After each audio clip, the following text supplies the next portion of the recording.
আম্মা, তোমার জামাই রোজ রাতে আমায় খুব ব্যথা দেয়। নিজের সদ্য বিবাহিতা স্ত্রীর মুখে এমন একটা কথা শুনে যেন আকাশ থেকে পতিত হলাম আমি। এটা কি বলছে শ্রেষ্ঠা? নিজের মাকে এগুলো বলে কেউ? মানুষ বোকা হয়, তাই বলে এতটা বোকা? শ্রেষ্ঠার মতন সমস্ত বিষয় যেন আমার কল্পনার বাইরে। বয়স নেহাত খুব একটা কম নয়, 20 পেরিয়েছে, কিন্তু চেহারা আর ব্যবহার দেখে সেটা বোঝার উপায় নেই। শ্রেষ্ঠার সাথে বিয়ে হয়েছে মাত্র 1 সপ্তাহ। একটা বাসা বাড়িতে ওকে নিয়ে থাকি আমি। আমার নাম সৌহার্দ্য। মাকে হারিয়েছি 1 বছর আগে। আপন বলতে বাবার একটা ছোট ভাই আছে, ওরা অবশ্য শহরে বাইরে থাকে।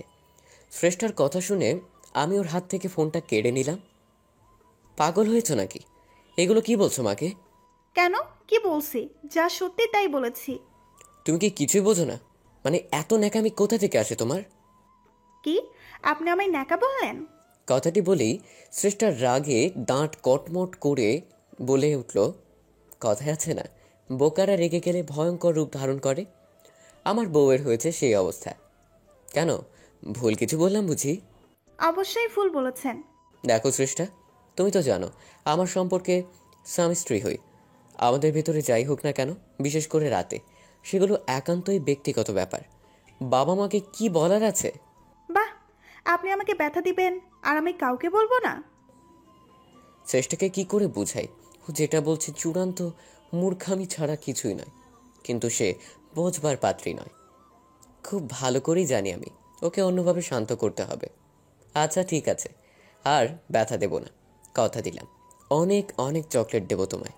তুমি যা যা খেতে চাও সব কিনে আনবো। সত্যি বলছেন? হ্যাঁ, সত্যি বলছি। তুমি না চাইলে আমি ছোবও না তোমায়। শুধু নেক্সট টাইম এই ধরনের উল্টো পাল্টা কথা কারোর সাথে বলো না। না, বলবো না, তবে চকলেট আনতে হবে কিন্তু। হ্যাঁ বাবা, আনবো। শ্রেষ্ঠাকে কোনো মতে বুঝিয়ে আমি নিজের অফিসে চলে গেলাম। যতই শিশুসুলভ হোক না কেন, রান্নাটা মোটামুটি ভালোই করতে পারে শ্রেষ্ঠা। যদিও আমায় প্রচুর সাহায্য করতে হয়। সকাল সকাল রান্নাটা সেরে রেখেছি, তাই বিশেষ কোনো চিন্তা নেই। যদিও বাসায় দুপুরের পরে ফেরবার কথা ছিল, কিন্তু কাজে চাপে বড্ড দেরি করে ফেলেছি। বাসায় ঢুকে দেখি 7টা বেজে গেছে। চারদিকে কোথাও কোনো সাড়া শব্দ নেই। বেডরুমে গিয়ে দেখলাম শ্রেষ্ঠা অঘোরে ঘুমোচ্ছে। না জানি কখন শুয়ে পড়েছে। ভাবলাম জাগিয়ে তুলব, পরে নিজের সিদ্ধান্ত পরিবর্তন করি। নিজের জন্য কেনা কতগুলো গুরুত্বপূর্ণ ওষুধ রাখার জন্য ড্রয়ারটা খুললাম, কিন্তু এ কি, ড্রয়ারের ভেতরে তিল ঠাঁই পরিমাণ জায়গা নেই। পুরোটা শ্রেষ্ঠার গয়না গাটিতে ভরপুর। কতগুলো কাঁচের চুড়ি, নেকলেস, কানের দুল ইত্যাদি ইত্যাদি। মেয়েটা আসলেই পাগল, নয়তো এত অযথা গয়নাগাটি কেউ এভাবে সাথে নিয়ে আসে? ড্রয়ারের ভেতরে হাত দিতেই একটা অদ্ভুত ব্যাপার লক্ষ্য করলাম আমি। এক কোণে একটা কানের দুল পড়ে আছে, খুঁজে দেখলাম এর অন্য পিসটা কোথাও নেই। কানের দুলটা দেখে রীতিমতো হাত পা কাঁপতে শুরু করলো আমার। দুলটা হাতে নিয়ে দৌড়ে পাশের রুমে ছুটে গেলাম। আলমারিটা খুলে তার ভেতর থেকে একটা বক্স বের করি। বক্সের ভেতরে একটা কানের দুল। 1 বছর আগে আমি এখানে রেখেছিলাম এটা। দুটো দুল পাশাপাশি রেখে দেখলাম একদম সেম কালেকশন, সেম ডিজাইন, সব কিছু সেম। হায় আল্লাহ, আ, এটা কি দেখছি আমি? পায়ের তলা থেকে যেন মাটি সরে যেতে লাগলো আমার। আজ থেকে 1 বছর আগে আমার মায়ের খুন হয়েছিল, আর সেই খুনি একটা মেয়ে ছিল। অন্ধকারে ধস্তাধস্তির সময়ে যার কান থেকে একটা দুল ছিঁড়ে নিয়েছিলাম আমি। এরপর সেই অজ্ঞাতনামা খুনি আমায় ধোঁকা দিয়ে পালিয়ে যায়। নিজের মায়ের খুনিকে আর খুঁজে পাইনি আমি। আজ দীর্ঘ 1 বছর পরে এই কোন পরীক্ষার মুখোমুখি হলাম আমি? এই কানের দুলটা শ্রেষ্ঠার কাছে এলো কি করে? তবে কি? আহ, কানের দুল জোড়া হাতে নিয়ে বেশ চিন্তিত হয়ে পড়লাম। কি করব বুঝতে পারছি না। হঠাৎ একটা মাথায় এলো আমার কথা। আজ থেকে দীর্ঘ 1 বছর আগে যখন সেই অজ্ঞাতনামা ব্যক্তির সাথে আমার ধস্তাধস্তি হয়, ওর কান থেকে দুলটা কেড়ে নেবার সময় আমার হাতে দুল ছাড়াও আরও একটা জিনিস চলে আসে। সেটা হলো তার রক্ত। তার কানের কোনো অংশ ক্ষতিগ্রস্ত হয়ে গেছিল নিশ্চয়ই, আর রক্তের পরিমাণ এতটাই ছিল সেই দাগ এত তাড়াতাড়ি মুছে যাবার কথা নয়। শ্রেষ্ঠা যদি সেই ব্যক্তি হয়ে যায় আমি ভাবছি, তবে নিশ্চয়ই ওর কানে সেই দাগটা থাকার কথা। শ্রেষ্ঠার সাথে বিয়ে হয়েছে আমার 1 সপ্তাহ, কিন্তু সেইভাবে আমায় কখনো ওর কাছে ঘেঁষতে দিতে চায় না। তাই ডাকটা থাকলেও চোখ এড়িয়ে গেছে হয়তো। না, আর সময় নষ্ট করা চলবে না। এক্ষুনি ওর কানের দাগটা পরখ করে দেখতে হবে। এই রহস্যের জট না খোলা পর্যন্ত শান্তি নেই আমার। এই ভেবে নিজের রুমের উদ্দেশ্যে পা বাড়ালাম। তার আগে কানের দুলজোড়া কাপড়ে পেঁচিয়ে যথাস্থানে রেখে দিই। বেডরুমে ঢুকে দেখি শ্রেষ্ঠা আপন মনে ঘুমের রাজ্যে বিচরণ করছে। কথায় আছে, ঘুমন্ত অবস্থায় মানুষকে দেখতে বেশি নিষ্পাপ লাগে। এই মুহূর্তে মনে হচ্ছে শ্রেষ্ঠার থেকে নিষ্পাপ মেয়ে এই পৃথিবীতে কোথাও দেখিনি আমি। ওর মুখের দিকে তাকালে একটা অন্যরকম মমত্ববোধ কাজ করে। আমি কি শুধু শুধুই সন্দেহ করছি ওর ওপর? শুধুমাত্র একটা কানের দুল কিছুতেই উপযুক্ত প্রমাণ হতে পারে না। নিজের স্ত্রী হিসেবে শ্রেষ্ঠার প্রতি আমার সন্দেহ আরও হয়তো অমূলক, কিন্তু আমার মনে দুশ্চিন্তা দূর না হওয়া পর্যন্ত যে শান্তি পাচ্ছি না আমি। শ্রেষ্ঠার প্রতি সন্দেহ হোক না হোক, নিজেকে অন্তত ভুল প্রমাণ করার জন্য আমাকে ওর কাছে যেতেই হবে। ওর কানের উপরে কোনো দাগ আছে কিনা আবিষ্কার করতে হবে আমায়। এই ভেবে আমি ধীরে ধীরে বিছানার উপরে উঠলাম। শ্রেষ্ঠার সামান্য শব্দে ঘুম ভেঙে যাবার অভ্যাস আছে, তাই যা করার ধীরে সন্তর্পণে করতে হবে। আরও ঘনিষ্ঠ হতেই হঠাৎ শ্রেষ্ঠার ঘুম ভেঙে গেল। আমি অমনি হকচকিয়ে উঠলাম। নিজেকে বড্ড অপ্রস্তুত মনে হচ্ছে। এতক্ষণে আমায় আদর করার সময় হলো? শ্রেষ্ঠা আমার সাথে সব সময় একটা দূরত্ব বজায় রেখে চলাফেরা করে ঠিক। আমি একটু ভয় ভয় পাই, কিন্তু একটা জিনিস আগেই লক্ষ্য করেছি, আমার আদর নেবার জন্য মরিয়া হয়ে ওঠে।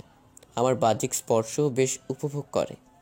হয়তো শুধু শ্রেষ্ঠা নয়, সব মেয়েদের ক্ষেত্রে এমনটা ঘটে। এই মুহূর্তে শ্রেষ্ঠার সাথে সময় কাটানোর চেয়ে আগে নিজের মনের আশঙ্কা দূর করা অনেক বেশি জরুরি। শক্ত করে শ্রেষ্ঠাকে পেছন থেকে জড়িয়ে ধরলাম। ওর গালে একটা আলতো চুমু বসিয়ে দিলাম। মুহূর্তেই ওর শরীরটা আমার স্পর্শ পেয়ে মোচড় দিয়ে উঠল। নিজেকে আমার কাছে সমর্পণ করার জন্য আমার দিকে ফিরল শ্রেষ্ঠা। ঠিক তখন আমি সুযোগ বুঝে নিজের তীক্ষ্ণ দৃষ্টি ওর কানের উপরে নিবদ্ধ করি। মুহূর্তেই সারা শরীর ঝাঁকুনি দিয়ে উঠল আমার। একটা প্রচণ্ড শব্দে আটকে উঠলাম আমি। চোখের সামনে শ্রেষ্ঠার কানের কাটা দাগটা জল জল করছে। এতদিন তো খেয়ালই করতে পারিনি এটা। শ্রেষ্ঠাকে এক ঝটকায় ছেড়ে বিছানার উপর বসে পড়লাম। সারা শরীর ঘামতে শুরু করে আমার। এ কি, কি হলো আপনার? আপনি কি ভয় পেয়েছেন? আপনার কি শরীর খারাপ লাগছে? না, এটা হতে পারে না, এটা হতে পারে না কিছুতেই। আপনার হয়েছেটা কি? এমন কেন করছেন? কিছু হয়নি, কিছু হয়নি আমার। না, আপনার কিছু তো হয়েছে, এমন করছেন কেন? বললাম তো কিছু হয়নি। এক কথা বারবার কেন বলছো? আমাকে রেগে যেতে দেখে ভয় পেয়ে গেল শ্রেষ্ঠা। একদিকে আমার প্রতি উদ্বিগ্নতা, আবার আমাকে ভয় পাওয়া। অবুঝ শিশুসুলভ যার প্রত্যেকটা আচরণ, এই শ্রেষ্ঠাকে দেখে আমার আরও বেশি ভয় হতে লাগলো। আমি চোখের সামনে যে শ্রেষ্ঠাকে দেখতে পাচ্ছি, সেদিন মা খুন হওয়ার রাতে কি হয়েছিল, কিন্তু সেটা কি করে সম্ভব? শ্রেষ্ঠা কি সত্যি এমন, নাকি এটা ওর একটা মুখোশ? এতটা ছলনা, কপটতা, মিথ্যাচার কেউ কি করে করতে পারে? নিজের মনের দুশ্চিন্তা দূর করতে গিয়ে সেটাকে যেন নিজেকে অজান্তেই লক্ষ কোটি গুণে বাড়িয়ে দিয়েছে আমি। এ কোন গোলক ধাঁধায় পড়ে গেলাম আমি? কি করে বের হব এই গোলক ধাঁধা থেকে? আবার নিজেরও জানা নেই। পাশ ফিরে দেখি শ্রেষ্ঠা আবার শুয়ে ঘুমিয়ে পড়েছে। ভাবলাম একবার আব্বার কাছে ফোন দিব, কিন্তু পরে কিছু একটা ভেবে শুয়ে পড়লাম। যদিও রাতে ঘুম আসবে কিনা জানি না। ভালোই ভালোই সকালটা হোক। সকালে শ্রেষ্ঠার ডাকে ঘুম ভাঙল। আমার জন্য হাত পুড়িয়ে রান্না করেছ, যদিও এখন জানি কেন ওকে আর নিজের বোন থেকে মেনে নিতে পারছি না। মাঝে মধ্যেই ভয় করে ওর দিকে তাকাতে। যাই হোক, খেয়ে দিয়ে অফিসের উদ্দেশ্যে বের হলাম। অফিসে একটা জরুরি মিটিং আছে, আজকে ফিরতে হয়তো রাত হবে। যাওয়ার আগে সেটা শ্রেষ্ঠাকে জানিয়ে গেলাম। অফিস থেকে বের হতে হতে রাত 8টা বাজলো। দুপুরে একবার মাত্র কথা হয়েছিল শ্রেষ্ঠার সাথে, আর একবার আব্বার সাথে। ড্রাইভ করে বাসার উদ্দেশ্যে রওনা দিলাম। রাস্তায় খুব একটা জ্যাম নেই আজ, তাই নির্বিঘ্নে যেতে পারছি। তাছাড়া আবহাওয়াটা খুব একটা ভালো নয়, যে কোনো সময় বৃষ্টি আসবে মনে হচ্ছে। হঠাৎ আমাকে চমকে দিয়ে একটা মহিলা আমার গাড়ির সামনে এসে পড়ল। ভাগ্যিস দেখে ফেলেছিলাম, একটু জন্য দুর্ঘটনা ঘটে যায়নি। মহিলাটা গাড়ির সামনে ঠাঁই দাঁড়িয়ে আছে, নড়ছেও না সরছেও না। হর্ন দিচ্ছি, তারপরেও কাজ হলো না। মহিলার এই অপ্রত্যাশিত আচরণে আরও মেজাজ বিগড়ে গেল আমার। গাড়ি থেকে নেমে পড়ি। হ্যাঁ প্রবলেমটা কি শুনি? কানে শুনে পান্তা নাকি? মহিলা নিজের মুখটা একটা ওড়না দিয়ে ঢেকে রেখেছে, তাই চেহারা বোঝা যাচ্ছে না। কি আজব, শুনতে পাচ্ছে না নাকি? কোনো উত্তর আসলো না। এ তো মহা মুশকিল। আচ্ছা, কে আপনি বলুন তো? কিছু তো বলুন। ভদ্রমহিলা আবারও নির্বাক। আপনি কি আমার কথা শুনতে পারছেন না নাকি? আশ্চর্য। আমি ভদ্রমহিলার কাছে দিতেই সে যেন ভয় পেয়ে দৌড় দিল। অমনি তার ওড়নাটা মুখ থেকে খুলে যায়। মুহূর্তেই অবাক হয়ে গেলাম আমি। শুধু অবাক নয়, অনেকটাই ভরকে গেলাম। এ তো শ্রেষ্ঠা। সে কারণেই হয়তো একটু পরিচিত লাগছিল। কিন্তু শ্রেষ্ঠাই রাতের বেলা এভাবে কোথায় যাচ্ছে? এরকম সালোয়ার কামিজ পরে, তাও নিজের চেহারা লুকিয়ে। আমি শ্রেষ্ঠার দিকে ছুটে যেতেই ও দ্রুত একটা ক্যাবে উঠে পড়ল। তারপর বিপরীত দিকে, অর্থাৎ আমার অফিসের দিকে চলে যায়। চোখের সামনে কি ঘটল কিছুই বুঝতে পারছি না। শ্রেষ্ঠা এইভাবে রাতের বেলা কোথায় যাচ্ছে? আর ও আমাকে দেখে পালিয়ে গেল কেন? শ্রেষ্ঠা কোথায় গিয়েছে আমি জানি না, কিন্তু আমি আজ বাসায় গিয়ে বসে থাকবো। ফিরতে তো হবেই ওকে। তারপর দেখি কি উত্তর দেয় ও আমায়। বেশ, এরকম বেকায়দায় ফেলা যাবে আজ শ্রেষ্ঠাকে। এভাবেই দ্রুত ড্রাইভ করে নিজের বাসায় পৌঁছলাম। মেইন গেট পেরিয়ে দরজার সামনে আসতেই দেখতে পাই ভেতর থেকে দরজা লক করা। নিশ্চয়ই আব্বার ছোট ভাই এসেছে গ্রাম থেকে। ওদের আজকে আসার কথা ছিল। ঈষৎ উৎসুক মনে কলিং বেল প্রেস করতে লাগলাম। একটু পরে ভেতর থেকে দরজাটা খুলতে লাগলো। দেখতে পাচ্ছি আমার সমস্ত ধারণাকে ভুল প্রমাণিত করে শ্রেষ্ঠার সামনে দাঁড়িয়ে আছে। নতুন শাড়ি আর গয়নাগাটি পরে দাঁড়িয়ে আছে ও। আমায় দেখে একটা অদ্ভুত হাসি দিল। তুমি এসে গেছো? তাড়াতাড়ি ভেতরে এসে রেডি হও। শ্রেষ্ঠাকে এই সময় বাড়িতে, তারপর এই বেশে দেখে যেন মাথায় বজ্রপাত হলো আমার। মনে হচ্ছে দাঁড়িয়ে দাঁড়িয়ে স্বপ্ন দেখছি আমি। এটা যদি শ্রেষ্ঠা হয়ে থাকে, তাহলে রাস্তায় কাকে দেখলাম আমি? শ্রেষ্ঠাকে এই সময় বাড়িতে, তার উপর এই বেশে দেখে যেন মাথায় বজ্রপাত হলো আমার। মনে হচ্ছে দাঁড়িয়ে দাঁড়িয়ে স্বপ্ন দেখছি আমি। আচ্ছা, এটা যদি শ্রেষ্ঠা হয় থাকেই, তাহলে রাস্তায় কাকে দেখলাম আমি? শ্রেষ্ঠাকে এই সময় বাড়িতে দেখে আমি বলে উঠলাম, এ কি, তুমি এখানে? তুমি কি করছো এখানে? আমি এখানে মানে? আপনি কি বলছেন এসব? আমি আমার বাড়িতে থাকবো না তো কোথায় থাকবো? না, এই সম্ভব নয়, কিছুতেই সম্ভব নয় এটা। কি সম্ভব নয়? দেখুন, আপনি কি বলছেন কিছুই বুঝতে পারছি না আমি। তার মানে তুমি কোথাও যাওনি? না। কিন্তু আমি যে তোমায় এইমাত্র, বলেই থেমে গেলাম আমি। না, থাক, আর কিছু বলা যাবে না এই মুহূর্তে। শ্রেষ্ঠ নিজেও অবাক হয়ে যাচ্ছে আমাকে বিচলিত অবস্থায় দেখে। আচ্ছা, আপনার কি কিছু হয়েছে? এমন করছেন কেন? না, আমি ঠিক আছি, আমার কথা ছাড়ো। কিন্তু তুমি এভাবে সেজেগুজে কোথায় যাচ্ছ? আর কোথায় যাব? আজ রাতে ভাবলাম আপনার সাথে একটু বেরোবো, কিন্তু এখন আপনাকে যেরকম দেখছি, না থাক, আরেকদিন যাব। শ্রেষ্ঠার সাথে কথা বলতে বলতেই বাসার ভেতরে ঢুকলাম আমি।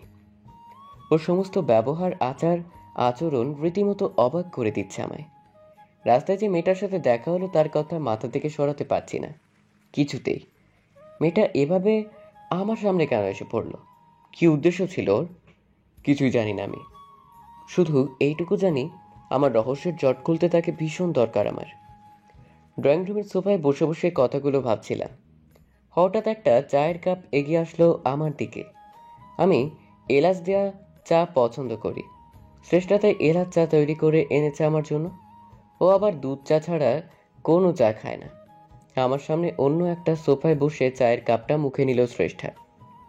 ঠিক তখন আমি একটা প্রশ্ন ছুড়ে দেই ওর দিকে। আচ্ছা, আমার একটা প্রশ্নের উত্তর দেবে শ্রেষ্ঠা? হ্যাঁ, বলুন। তুমি কিছু মনে করবে না তো? না, মনে করব না। আচ্ছা, তোমার কানের উপরে ওই কাটার দাগটা কিসের? আমার কথাটা শোনা মাত্রই যেন অপ্রস্তুত হয়ে পড়ল শ্রেষ্ঠা। চা আটকে যায় ওর গলায়, কেশে পুরো একাকার করে ফেলছে। আমি চায়ের কাপটা রেখে ছুটে ওর কাছে গেলাম। এ কি, কি হলো তোমার? আমি স্পষ্ট দেখতে পাচ্ছি শ্রেষ্ঠা আমার করা প্রশ্নে ভয় পেয়ে গিয়েছে। কোনোভাবে সেটা এড়িয়ে যেতে চাইছে ও। এক গ্লাস জল দিয়ে ওর কাশিটা থামালাম। এখন অনেকটাই স্বাভাবিক লাগছে, কিন্তু আমিও ছেড়ে দেবার পাত্র নই। ওর সামনে আবারও সেই প্রশ্নের পুনরাবৃত্তি করি, কি হলো? বলে না তো দাগটা কি করে এলো? আমি জানি না, কিচ্ছু জানি না আমি। জানো না? জানো না মানে কি? না মানে মনে নেই আমার। কি বলো? তুমি এত বড় একটা আঘাত পেলে আর সেটা তোমার কি না মনে নেই? অদ্ভুত। বললাম না মনে নেই, তারপরেও কেন একই প্রশ্ন করছেন? রেগে গিয়ে শ্রেষ্ঠা উঠে উপরে রুমের দিকে চলে যায়। আমিও চলে যাবার দিকে তাকিয়ে আছি। কি আশ্চর্য, একটা সামান্য প্রশ্ন করাতে এভাবে রিয়েক্ট কেন করলো জানি না। ও নিশ্চয়ই কিছু একটা লুকোচ্ছে আমার থেকে, যা আমি জানি না। হঠাৎ ফোনটা বেজে উঠল। ভাবনার জগৎ থেকে বেরিয়ে আসি আমি। স্ক্রিনের দিকে তাকাতেই দেখি বাবার ফোন কল। হ্যালো, কেমন আছো বাবা? আমি তো ভালোই আছি। তোরা কেমন আছিস বল? হ্যাঁ, আমরা সবাই ভালো আছি। আচ্ছা, মিছিল কেমন আছে? ও ভালো আছে। শোন, একটা কথা। হ্যাঁ বলো। আমরা কাল শহরে আসছি, আমার সাথে মিছিলও আসবে। তোদের কোনো সমস্যা হবে না তো? সমস্যা হবে মানে? কি যে বলো না। তুমি যখন খুশি যাকে খুশি নিয়ে এসো আমার বাসায়। আচ্ছা, ঠিক আছে। আর তুই কিছু মনে করিস না, ওটা তো এমনি মজা করে বললাম। হুম, তোমরা যত দ্রুত সম্ভব চলে আসো, তোমাদের পেলে শ্রেষ্ঠাও খুশি হবে। তারপর আরও কিছুক্ষণ বাবার সাথে কথা বলে ফোন রেখে দিলাম। বাবার সাথে কথা বলে বেশ ভালোই লাগলো। বাবার ভাই আসছে অনেক দিন পরে। অবশ্য বিয়েটা আমাদের গ্রামের বাড়িতেই বসেই হয়েছিল। আমাদের বাসায় প্রথম আসছে ওরা। এটা ভেবেই বেশি খুশি লাগছে। কিন্তু সমস্ত ভালো লাগার ভেতরেও যখন শ্রেষ্ঠার রাস্তায় দেখা সেই মহিলার কথা মনে পড়ে, সকল আনন্দ ভালো লাগা নিমিষে বিষাদ আর দুশ্চিন্তায় পরিণত হয়। আমি নিজেও জানি না এই ভয়ঙ্কর দুশ্চিন্তা থেকে কবে বের হতে পারবো। তবে যত দ্রুত সম্ভব আমাকে দুশ্চিন্তা থেকে বের হতেই হবে। কোনো মানুষের পক্ষে এত টেনশন বয়ে বেড়ানো সম্ভব নয়, বিশেষ করে আমার পক্ষে তো নয়। পরের দিন বিকেলবেলায় বাসায় বাবার ছোট ভাই চলে আসে। ওরা আসাতেই শ্রেষ্ঠাও বেশ আনন্দিত। আমারও ওদের পেয়ে কিছুটা হলেও দুশ্চিন্তার রাশটা লাঘব হলো। অবশ্য আমি বাবার সাথে শ্রেষ্ঠার সেই মহিলার বিষয়ে আলোচনা করি। বাবা শুনে আমায় ধৈর্য ধরার পরামর্শ দিলেন। তবে উনি নিজেও খানিকটা চিন্তিত হয়ে পড়েন এই নিয়ে। এরপর যখন সন্ধ্যা হয়ে প্রায় 7টা, ছাদে একা একা পায়চারি করছি আমি, একটা অপরিচিত নাম্বার থেকে ফোন আসলো আমার কাছে। আমি রিসিভ করতেই একটা মহিলা কণ্ঠস্বর ভেসে আসলো ওপাশ থেকে। আপনি মিস্টার সৌহার্দ্র জামান? হ্যাঁ, আমি সৌহার্দ্য, বলুন। আপনার জন্য একটা খাস খবর আছে। খবর? কিসের খবর? আর আপনি কে? আমার পরিচয় পরে দিচ্ছি, আগে একটা লোকেশন দিচ্ছি, ওখানে চলে আসুন। লোকেশন? কিসের লোকেশন? আজ থেকে 1 বছর আগে আপনার মা মারা গিয়েছিল না? মানে আপনারা যতদূর জানেন। হ্যাঁ, খুনি মাকে মেরে লাশটা নদীতে ফেলে দেওয়া দিয়েছিল। তারপর এক পর্যায়ে পুলিশ তাকে আর খুঁজে না পেয়ে মৃত ঘোষণা করে দেয়। কিন্তু কি হয়েছে বলুন তো? ঠিক, আপনার মাকে নদীতে ফেলে দেওয়া হয়েছিল, কিন্তু উনি সেদিন মারা যাননি, উনি এখনো বেঁচে আছেন। হোয়াট? কি বলছেন আপনি এটা? মহিলার কথা কিছুতেই নিজের কানকে যেন বিশ্বাস করতে পারছি না আমি। দেখুন, দীর্ঘ 1 বছর পরে কোমা থেকে ফিরলেন উনি। তারপর ওনার মুখ থেকে আপনাদের বিষয়ে বিস্তারিত জানতে পেলাম। আর হ্যাঁ, উনি এটাও জানেন কে তাকে খুন করার চেষ্টা করেছিল এবং কেন। সবটা মনে করতে পেরেছেন উনি। মহিলার কথা শুনে যেন হাত থেকে ফোনটা মেঝেতে পড়ে গেল আমার। যেন একটা প্রচণ্ড ঝাঁকুনি দিয়ে উঠল শরীরটা। মা কি সত্যি বেঁচে আছে? আর সেটা কিনা এতগুলো দিন পরে জানতে পারছি আমি। নাকি আমাকে ফাঁদে ফেলার ষড়যন্ত্র করছে কেউ? এই মুহূর্তে কি করা উচিত আমার? না, এ বিষয়ে আগে বাবার সাথে কথা বলতে হবে, তারপর যা করার করব। ফোনটা রেখে ড্রয়িং রুমের দিকে ছুটে গেলাম আমি। আমার মুখ থেকে সবটা শুনে অবাক হয়ে গেল বাবা। কি বলিস কি? তোর মা বেঁচে আছে? কিন্তু কি করে সম্ভব হলো সেটা? হ্যাঁ বাবা, আমি তো অবাক হলাম এটা শুনে। প্রথমে তো বিশ্বাসই করতে পারিনি। আচ্ছা, ফোন যে করেছিল তার কোনো পরিচয় জানতে পেরেছিস কি? না, উনি তো নিজের বিষয়ে কিছুই বললেন না আমায়।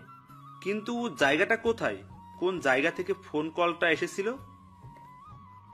উনি লোকেশনটা পাঠিয়ে দিয়েছেন আমায়। খুব একটা দূরেও নয় এখান থেকে। এই ধরো যেতে 1 ঘন্টা মতো সময় লাগবে। আমাদের কি পুলিশের সাথে এই বিষয়ে আলোচনা করা উচিত? আমিও একই কথা ভাবছি। আমরা পুলিশকে বরং আগে জানাই। একটা উড়ো কলের উপর পুরোপুরি বিশ্বাস করা ঠিক হবে না। একদম ঠিক বলেছিস, কিন্তু আমার কি মনে হয় জানিস? কি বলো? আমার মনে হয় কেউ মিথ্যে বলছে না আমাদের। আর দেখ, তোর মাকে নিয়ে কেউ কেন এমন একটা মিথ্যাচার কেন করবে আমাদের সাথে? কি লাভ তাদের? সেটাও ঠিক। তাহলে কি করা উচিত আমাদের? চল আমরা বরং বেরিয়ে পড়ি। সেই রকম পরিস্থিতি হলে আমরা ওইখান থেকেই পুলিশকে ইনফর্ম করতে পারবো। তাহলে এখন কাউকে কিছু জানাবো না? না থাক। ঠিক আছে, তুমি যেটা ভালো মনে করো। বাবার সাথে কথা সেরে নিজের রুমের দিকে পা বাড়ালাম। ঠিক তখন দেখতে পাই শ্রেষ্ঠা দাঁড়িয়ে আছে আমার সামনে। তার মানে ও দাঁড়িয়ে দাঁড়িয়ে সবটা শুনেছিল এতক্ষণ। এ কি, তুমি এখানে? আপনারা কি আলোচনা করছিলেন দুইজন মিলে? কেন, তুমি কিছু শুনতে পাওনি? না, আমি তো এইমাত্র এলাম। আমাদের মা সবার জানা মতে 1 বছর আগে যার খুন হয়েছিল, আজকে হঠাৎ করে কেউ ফোন করে আমাদের ইনফর্ম করলো মা মারা যায়নি, এখনো বেঁচে আছে সে। কি বলেছেন আপনি এটা? তবে এতগুলো দিন কোথায় ছিলেন উনি? আমি লক্ষ্য করছি শ্রেষ্ঠার মুখমণ্ডল জুড়ে ভয়ের ছাপ স্পষ্ট। এমন মনে হচ্ছে মা ফিরে আসার খবর শুনে ভয় পেয়ে গিয়েছে ও। এতগুলো দিন মা কোমায় ছিল, আজকেই জ্ঞান ফিরেছে তার। তো এখন কি করবেন আপনি? কি আর করব, আমি আর বাবা মায়ের কাছেই যাচ্ছি তাকে ফিরিয়ে আনতে। না, যাবেন না, যাবেন না আপনি। যাব না? কিন্তু কেন? আর তুমি আমাকে নিষেধ করছো কেন, সেটাই তো বুঝতে পারছি না। না, কিছু না। ভারী অদ্ভুত তুমি। এতদিন বাদে মাকে ফিরে পেয়েছি আমরা, সেটা জেনেও কিনা হাত পা গুটে ঘরে বসে থাকবো? এটা হয় কখনো? শ্রেষ্ঠার কিছু না বলে বেরিয়ে গেল। আমি অবাক হচ্ছি ওর এই আচরণে। এমন মনে হচ্ছে শ্রেষ্ঠা কিছুতেই চাইছে না মা বাড়িতে ফিরে আসুক। একটা ভয় বাসা বেঁধে আছে ওর মনে। মা আসাতে হয়তো রহস্যের জট অনেকটাই কলবে। আর সেদিন রাতের সেই অজ্ঞাতনামা নারীকে খুঁজে বের করতে পারবো আমি। তাই মায়ের ফিরে আসাটা যেমন আমাদের পরিবারের জন্য মঙ্গল, ততটা আমার জন্য। নয়তো এভাবে মনের ভিতরে একটা সন্দেহর বীজ বপন করে শ্রেষ্ঠার সাথে সংসার করাটা অসম্ভব হয়ে পড়বে আমার জন্য। রাত 8টার দিকে আমি আর বাবা বেরিয়ে পড়লাম। ওই মহিলা যে লোকেশনের কথা বলছে, কাজের সূত্রে কয়েকবার সেখানে যাওয়া হয়েছে আমার, তাই পথ চিনতে খুব একটা অসুবিধা হলো না। রাস্তায় জ্যাম থাকার কারণে আমাদের গন্তব্য পৌঁছতে একটু দেরি হলো। এই তো এই জায়গাটা, এখান থেকে ভেতরে যেতে হবে আমাদের। আচ্ছা, একটা কাজ কর, তুই ভিতরে গিয়ে আমাকে ফোন করে কনফার্ম কর। যদি উল্টো পাল্টা কিছু দেখিস তবেই জানাবি, আমি পুলিশকে কনফার্ম করব। কিন্তু বাবা, আমরা তো এখনো জানাতে পারিনি পুলিশকে। দেখ সৌহার্দ্য, তোর মা এতদিন পরে সুস্থ হয়ে ফিরেছে। আমি চাই না পুলিশ তাকে নিয়ে টানাটানি শুরু করুক, সেটা ওর জন্য ভালো হবে না। আচ্ছা, বুঝতে পেরেছি। আমি তাহলে ভেতরেই যাচ্ছি। বাবাকে রেখে ভেতরের দিকে পা বাড়ালাম আমি। একটা পুরনো গোডাউনের ভেতরে ঢুকলাম আমি। কিন্তু মা এটার ভিতরে কেন? মাথায় ঢুকছে না আমার। হিসাব অনুসারে তার হাসপাতালে থাকার কথা। না জানি ওই মহিলা ঠিক কি চাইছে। আমি ধীরে ধীরে পা বাড়াতে লাগলাম। বেশ শুনশান একটা জায়গা, একটু ভয় ভয় লাগছে। মাঝে মাঝে এমন মনে হচ্ছে কেউ একটা ফলো করছে আমার পেছন থেকে, কিন্তু পেছন করতে কেবল অন্ধকার আর শূন্যতা ছাড়া কিছুই দেখতে পেলাম না। যাই হোক, গা ছমছমে পরিবেশের ভেতর দিয়ে সামনের দিকে যেতে লাগলাম। হঠাৎ বুঝতে পারলাম কেউ একটা ছুটে আসছে আমার দিকে। সে আমাকে পেছন ফেরার সুযোগ না দিয়েই মাথায় সজোরে আঘাত করলো। আঁতকে উঠলাম আমি, মাথাটা চেপে ধরে মাটিতে বসে পড়লাম। চারপাশটা ক্রমশ অন্ধকার হয়ে আসতে লাগলো। বুঝতে পারলাম জ্ঞান হারাচ্ছি আমি, অথবা মারা যাচ্ছি। নিজের সর্বশক্তি দিয়ে চোখ মেলার চেষ্টা করেও ব্যর্থ হই। মাটিতে লুটিয়ে পড়ে কোনো ক্রমে উপরের দিকে একটা চোখ মেলে তাকালাম। তারপর যা দেখতে পাই আমি দুঃস্বপ্ন ভাবতে পারিনি কোনোদিন। দেখতে গেলাম বাবা হাতে একটা লাঠি নিয়ে দাঁড়িয়ে আছে। তার সেই লাঠিতে আমার রক্ত লেগে আছে। উনি হয়তো ভাবছেন আমি জ্ঞান হারিয়েছি, তাই দেখতে পাইনি তাকে। জ্ঞান ফেরার পরে দেখতে পাই আমি একটা হাসপাতালের বেডে শুয়ে আছি। মাথায় একটা মোটা ব্যান্ডেজ করা, ভেতরে প্রচুর যন্ত্রণা হচ্ছে। আমার জ্ঞান ফিরতে দেখে নার্স বাইরে ছুটে গেলেন। তার একটু পরে বাবা ভাই আর শ্রেষ্ঠা তড়ি ঘড়ি করে ভেতরে প্রবেশ করলো। শ্রেষ্ঠা আর মিছিল আমাকে এই অবস্থায় দেখে রীতিমতো কান্না শুরু করে দিল। বাবা তাদের শান্ত করে এগিয়ে আসলেন আমার দিকে। সৃষ্টিকর্তার কাছে অসংখ্য শুক্রিয়া, তিনি বাঁচিয়ে দিয়েছেন তোকে।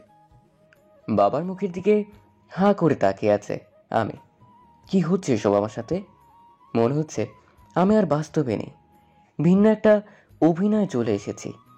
নিজের চোখে বাবাকে আঘাত করতে দেখেছি আমাকে, সেটা তো আর মিথ্যে নয়। আমি নিশ্চিত বাবা ভুলেও ভাবতে পারছে না আমি দেখে ফেলেছিলাম তাকে।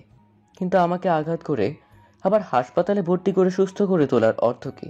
না, এবার দেখছি টেনশনে মাথা ছিঁড়ে যাবার উপক্রম আমার। একটু পরেই ভেতরে একটা লোক এসে ঢুকলো, সাথে একজন পুলিশ। পুলিশ আমাকে উদ্দেশ্য করে বলতে লাগলেন, উনি গোডওয়ানের দারোয়ান। গতকাল রাতে উনি যথাসময়ে না আসলে হয়তো বাঁচানো যেত না আপনাকে। উনি আমায় বাঁচিয়েছেন মানে? বুঝলাম না আমি। কেন বাবু, আমি যখন নিজের স্ত্রীর সাথে ফোনে কথা বলতে বলতে বাইরে বের হচ্ছিলাম, তখন হঠাৎ কাউকে গোডাউন থেকে ছুটিয়ে পালিয়ে যেতে দেখলাম। হয়তো আপনাকে দেখে ফেলেছিলেন উনি। তারপর একটু এগিয়ে যেতেই আপনার সেন্সলেস বডি দেখতে পাই। ততক্ষণে লোকটা পালিয়ে যায়, কিন্তু আপনার কথা ভেবে আমি আর পিছু নিলাম না তার। দারোয়ানের কথা শুনে আরো ভয় হতে লাগলো আমার। তার মানে বাবা ইচ্ছে করে বাঁচায়নি আমায়, আমায় খুন করার উদ্দেশ্য ছিল তার। হ্যাঁ, সৃষ্টিকর্তা, এ কোন কঠিন পরিস্থিতির মুখে দাঁড় করালে আমায় তুমি? আমার নিজের বাবা খুন করতে চাইছে আমায়। আমি কি এমন ক্ষতি করেছি তার? বাবা কেন এটা করলো আমার সাথে? তার মানে মায়ের ফিরে আসা, ফোন কল, এসব কিছু বাবার ষড়যন্ত্র ছিল। কিন্তু বাবার এসব করে কি লাভ? কেন সেসব করছে? একটু পরে পুলিশ আর সেই দারোয়ান বেরিয়ে গেল। বাবা আবারও আমার সাথে কথা বলা শুরু করলো। এখন কেমন লাগছে বাবা? শরীরটা ভালো লাগছে তো? এই মুহূর্তে বাবার সাথে কথা বলতেও ঘৃণা হচ্ছে আমার। ভাবতে অবাক লাগছে, ইনি আমার নিজের বাবা, যাকে আমি এতটা সম্মান করি, ভালোবাসি, সে কিনা আমার বিরুদ্ধে এত বড় ষড়যন্ত্র চালাচ্ছে, তাও পেছন থেকে। কিন্তু এই মুহূর্তে কিছুতেই বুঝতে দিলে চলবে না তাকে আমি তার চালাকি ধরতে পেরেছি। যাই হোক, এখন কিছু না জানার ভান করেই থাকতে হবে, নয়তো সত্যটা পর্যন্ত পৌঁছতে পারবো না কোনোদিনও। পুলিশের ডাকে বাবা কেবিনের বাইরে বেরিয়ে গেলেন। ভেতরে মিছিল আর শ্রেষ্ঠা এসে আমার পাশে বসলো, আর মিছিল দাঁড়িয়ে আছে। আমি যেতে বারণ করেছিলাম আপনাকে, তারপরেও কেন গেলেন?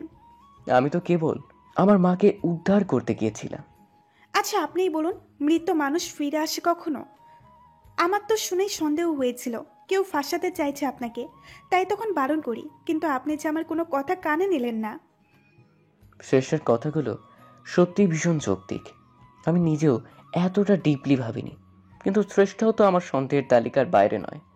বাবার বিরুদ্ধে প্রমাণ আমি নিজেই, কিন্তু শ্রেষ্ঠা, ওর আসল রূপ কি করে সামনে আনবো আমি? ও কি সত্যি আমার ভালো চায়, নাকি এটা ওর একটা মুখোশ, ঠিক বাবার মতো? এই পৃথিবীতে আমিই বোধহয় একমাত্র হতভাগ্য মানুষ, যাকে কিনা তার জন্মদাতা পিতা খুন করতে চাইছে, যাকে কিনা নিজের স্ত্রীকে প্রতিক্ষণ আর প্রতি মুহূর্তে সন্দেহের চোখে দেখতে হচ্ছে। এই যন্ত্রণাদায়ক জীবনের থেকে মৃত্যু অনেক অনেক শ্রেয়। কিন্তু মায়ের খুনির পরিচয় না জেনে আমার বাবা কেন খুন করতে চাইছে আমায়, এটা না জেনে মোড়েও শান্তি পাবো না আমি। তাই আমাকে যে করেই হোক সমস্ত প্রতিকূলতার সম্মুখীন হতে হবে। এর থেকে পালিয়ে বাঁচার কোনো রাস্তা নেই আমার। কি হলো? কি ভাবছেন এত? না, কিছু না। ডাক্তার বলেছে কাল সকালে রিলিজ দেওয়া হবে আপনাকে, ততক্ষণ এই হাসপাতালেই থাকতে হবে। ও, তা তুমি কি সিদ্ধান্ত নিলে? কি সিদ্ধান্ত? এখানে থাকবে নাকি বাসায় যাবে? বারে, আপনি অসুস্থ হয়ে হাসপাতালে পড়ে আছেন, আর আমি কিনা আপনার স্ত্রী হয়ে বাড়ি গিয়ে আরাম করব? এটা হতে পারে? তুমি তো বড়দের মতো কথা বলা শিখে গেছো দেখি। শ্রেষ্ঠা আমার কথার প্রত্যুত্তরে একটা লজ্জা মিশ্রিত হাসি দিল, আর কিছুই বলল না। সারা দিন কেটে গেল। শ্রেষ্ঠা আমার কথায় সন্ধ্যার পরে মিছিলকে নিয়ে বাসায় চলে গেছে। বাবার কথা জানি না, আজকে একটু তাড়াতাড়ি আমি মেডিসিন নিয়ে ঘুমিয়ে পড়ি। রাতের বেলা হঠাৎ একটা শব্দে ঘুম ভেঙে গেল আমার। ঘুম কাতুরে চোখে দেখতে পাই কেউ একটা আমার কেবিন থেকে বেরিয়ে গেল। মাথার ব্যথা অনেকটা কমেছে আমার। আর কিছু না ভেবে উঠে পড়লাম আমি। তারপর তার পিছু নেই। একটা মেয়ে বোঝাই যাচ্ছে, পুরো সেদিনের রাস্তায় দেখা সেই মেয়েটার মতো বেশভূষা, যাকে দেখতে কিনা হুবহু শ্রেষ্ঠার মতো। এমনকি আমি এটাও জানি না ওটাই শ্রেষ্ঠা কিনা। যাই হোক না কেন, আজ আর ওকে ছেড়ে দিলে চলবে না। এত রাতে লুকিয়ে লুকিয়ে আমার কাছে কি এমন কাজ ওর, সেটা ওর মুখ থেকে বের করতে হবে। তাছাড়া ওকে ধরতে পারলে ওই শ্রেষ্ঠা কিনা সেটাও জানতে পারবো আমি। মেয়েটা আমার থেকে মাত্র কয়েক গজ দূরে। হাসপাতালে পিন পতন নীরবতা বিরাজ করছে, আর আমি সমস্ত নীরবতা ভেঙে অজ্ঞাতনামা মেয়েটার পিছু নিলাম। এক পর্যায়ে হাসপাতালের বাইরে বেরিয়ে পড়ে সে। তারপর রাস্তা ধরে এগিয়ে যায়। আমিও আপ্রাণ চেষ্টা করছি তাকে পাকড়াও করবার। তাড়াহুড়োতে ঘড়ি দেখা হয়নি, তবে রাত 1:30 কি 2টো বেজেছে এইটুকু আন্দাজ করতে পারছি। লোকজন তো দূর রাস্তায় কোনো প্রকার যানবাহন পর্যন্ত চোখে পড়ছে না। চারদিকে কেবল শূন্যতা আর শূন্যতা। মেয়েটা ছুটতে ছুটতে এক পর্যায়ে হোঁচট খেয়ে পড়ল। সৃষ্টিকর্তা যেন আজ একটু বেশি সহায় আমার। তা না হলে এর থেকে বড় সুযোগ আর কি হতে পারে। সর্বশক্তি দিয়ে ছুটে যাই আমি। সে উঠে পা বাড়াতে না বাড়াতে হাতটা খপ করে ধরে ফেললাম আমি।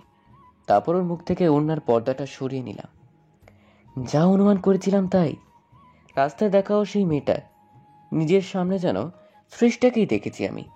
মেয়েটা নিজেকে ছাড়িয়ে পালিয়ে যেতে চাইছে, কিন্তু আমার হাত থেকে নিজেকে মুক্ত করা যে এত সহজ নয় তার জন্য। কোথায় পালাচ্ছ? তোমার সব খেলা শেষ। ধরে ফেলেছি তোমায় আমি।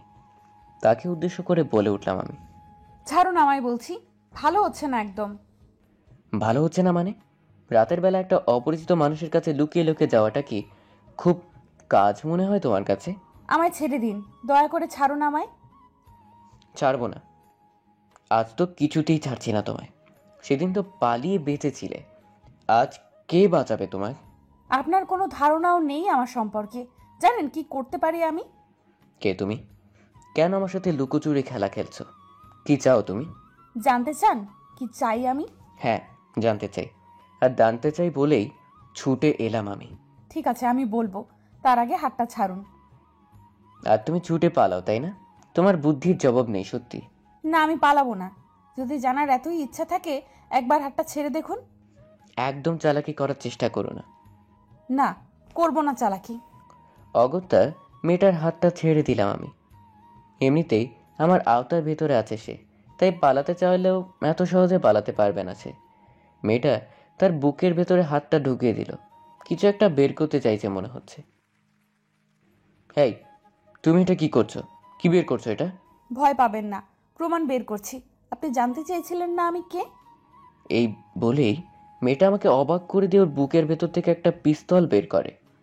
আমি যেন পুরো বোকা বনে গেলাম তার সামনে। না, তুমি এটা করতে পারো না। এভাবে ধোঁকা দিলে আমায় তুমি। ছি, আমি বিশ্বাস করেছিলাম তোমায়। চুপ থাকো, একদম চুপ থাকো। তোমার মুখে বিশ্বাস আর অবিশ্বাসের কথা মানায় না। আর ভেবো না আমি ছেড়ে দেব তোমায়। এক এক করে সবকিছু শোধ তুলবো। মেয়েটা কি বলছে এসব? আমার উপর এত কি রাগ ওর? আর কিসের শোধ তোলার কথা বলছে ও? আমার মাথায় ঢুকছে না কিছুই। তুমি কি বলছো এসব? যা বলছো ভেবে বলছো তো? আমি তোমায় চিনি না, জানি না। কিসের শোধ তুলতে চাইছো তুমি আমার উপরে? নাকি তুমি আমার পরিচিত কেউ? আচ্ছা, তুমি শ্রেষ্ঠ নও তো? প্রশ্নগুলো শেষ করতে না করতেই আমাদের পাশ দিয়ে একটা ট্যাক্সি এসে দাঁড়ালো। মেয়েটা আমার দিকে পিস্তলটা টাক করে রেখেই গাড়িতে গিয়ে উঠল। ভারী শিয়ানা মেয়ে সে। আমি তার পিছু করেছি এটা খেয়াল করে পালানোর বন্দোবস্ত ভালোভাবেই করে ফেলেছিল। এভাবে আমাকে মৃত্যুর সামনে দাঁড় করিয়ে এক পর্যায়ে পালিয়ে যায় মেয়েটা। আমার হাঁ করে তাকিয়ে সেই দৃশ্য দেখা ছাড়া কোনো উপায় ছিল না। তবে যাই হোক না কেন, এই মেয়েটা কিছুতেই শ্রেষ্ঠা হতে পারে না, এটা আমি নিশ্চিত। শ্রেষ্ঠা এতটা ধুরন্ধর প্রকৃতির কখনোই নয়। তাছাড়া চেহারায় মিল থাকলেও দুজনের আচার ব্যবহার আকাশ পাতাল ব্যবধান। পরক্ষণে বাবার কথা মাথায় আসে আমার। আমি তো ছোটবেলা থেকেই তাকে একজন ফেরেশতার চোখে দেখে এসেছি। সেই মানুষটা যদি আমার সাথে এমন একটা জঘন্য কাজ করতে পারে, তার ভেতরে যদি এমন একটা পশু সত্তা লুকিয়ে থাকতে পারে, তবে শ্রেষ্ঠার ভিতরে কেন নয় আমি জানি না, এই মেয়েটা শ্রেষ্ঠা নাকি অন্য কেউ। তবে সে যেই হোক না কেন, বাবার সাথে তার নিশ্চয়ই কোনো যোগাযোগ আছে, এটা অনেকটা নিশ্চিত আমি। বাবা মারতে চায় আমায়, আর সেও ক্ষতি করতে চাইছে আমার। আবার আজকে রাতে আমার হাসপাতালে থাকার বিষয় জেনে এই পর্যন্ত চলে এলো সে। কেউ সাহায্য না করলে এগুলো একার পক্ষে সম্ভব নয় কিছুতেই। তাই সবার আগে আমাকে এটা জানতে হবে বাবার সাথে এই মেয়েটার কোনো যোগাযোগ আছে কিনা, আর সেই যোগাযোগ কিসের ওপর ভিত্তি করে। এই প্রশ্নের উত্তর জানতে পারলেই আমার রহস্য উন্মোচনের পথটা আরও সহজ হয়ে যাবে। এতক্ষণ ছুটতে ছুটতে বেশ ক্লান্ত হয়ে পড়েছি। আবারও হাসপাতালের দিকে পা বাড়ালাম। মাথায় আবারও পেইন হচ্ছে, আর সেটা হওয়াই স্বাভাবিক। এতক্ষণ যা স্ট্রেস গিয়েছে, নিজের কেবিনে গিয়ে শুয়ে পড়ি, আর তারপর সকাল হবার জন্য অপেক্ষা করতে থাকি। সকালবেলা শ্রেষ্ঠা, মিছিল আর বাবা সবাই এলো হাসপাতালে। আমাকে রিলিজ করা হবে আজকে। আমার সুস্থ হয়ে উঠতে দেখে সবাই বেশ আনন্দিত, বাবাও আনন্দিত। তবে আমি ভালো করে জানি তার এই আনন্দের পেছনে লুকিয়ে আছে এক রাশ ব্যর্থতার হতাশা, সুযোগ পেয়েও নিজের সন্তানকে খুন করতে না পারার হতাশা। হয়তো আবারও সুযোগ খুঁজছে সে, নিজের অসমাপ্ত কাজকে কিভাবে সমাপ্ত করা যায়। ভাইয়া, আজ তোমায় রিলিজ করা হবে তাই না? হ্যাঁ রে। তার মানে আজকেই বাসা যাচ্ছ তুমি? যাচ্ছি। মিছিলকে দেখে হঠাৎ একটা বুদ্ধি আসলো আমার মাথায়। কেবিনে আমার সাথে মিছিল একাই এখন। বাবা শ্রেষ্ঠা বাইরে ফর্মালিটির স্বার্থে ব্যস্ত।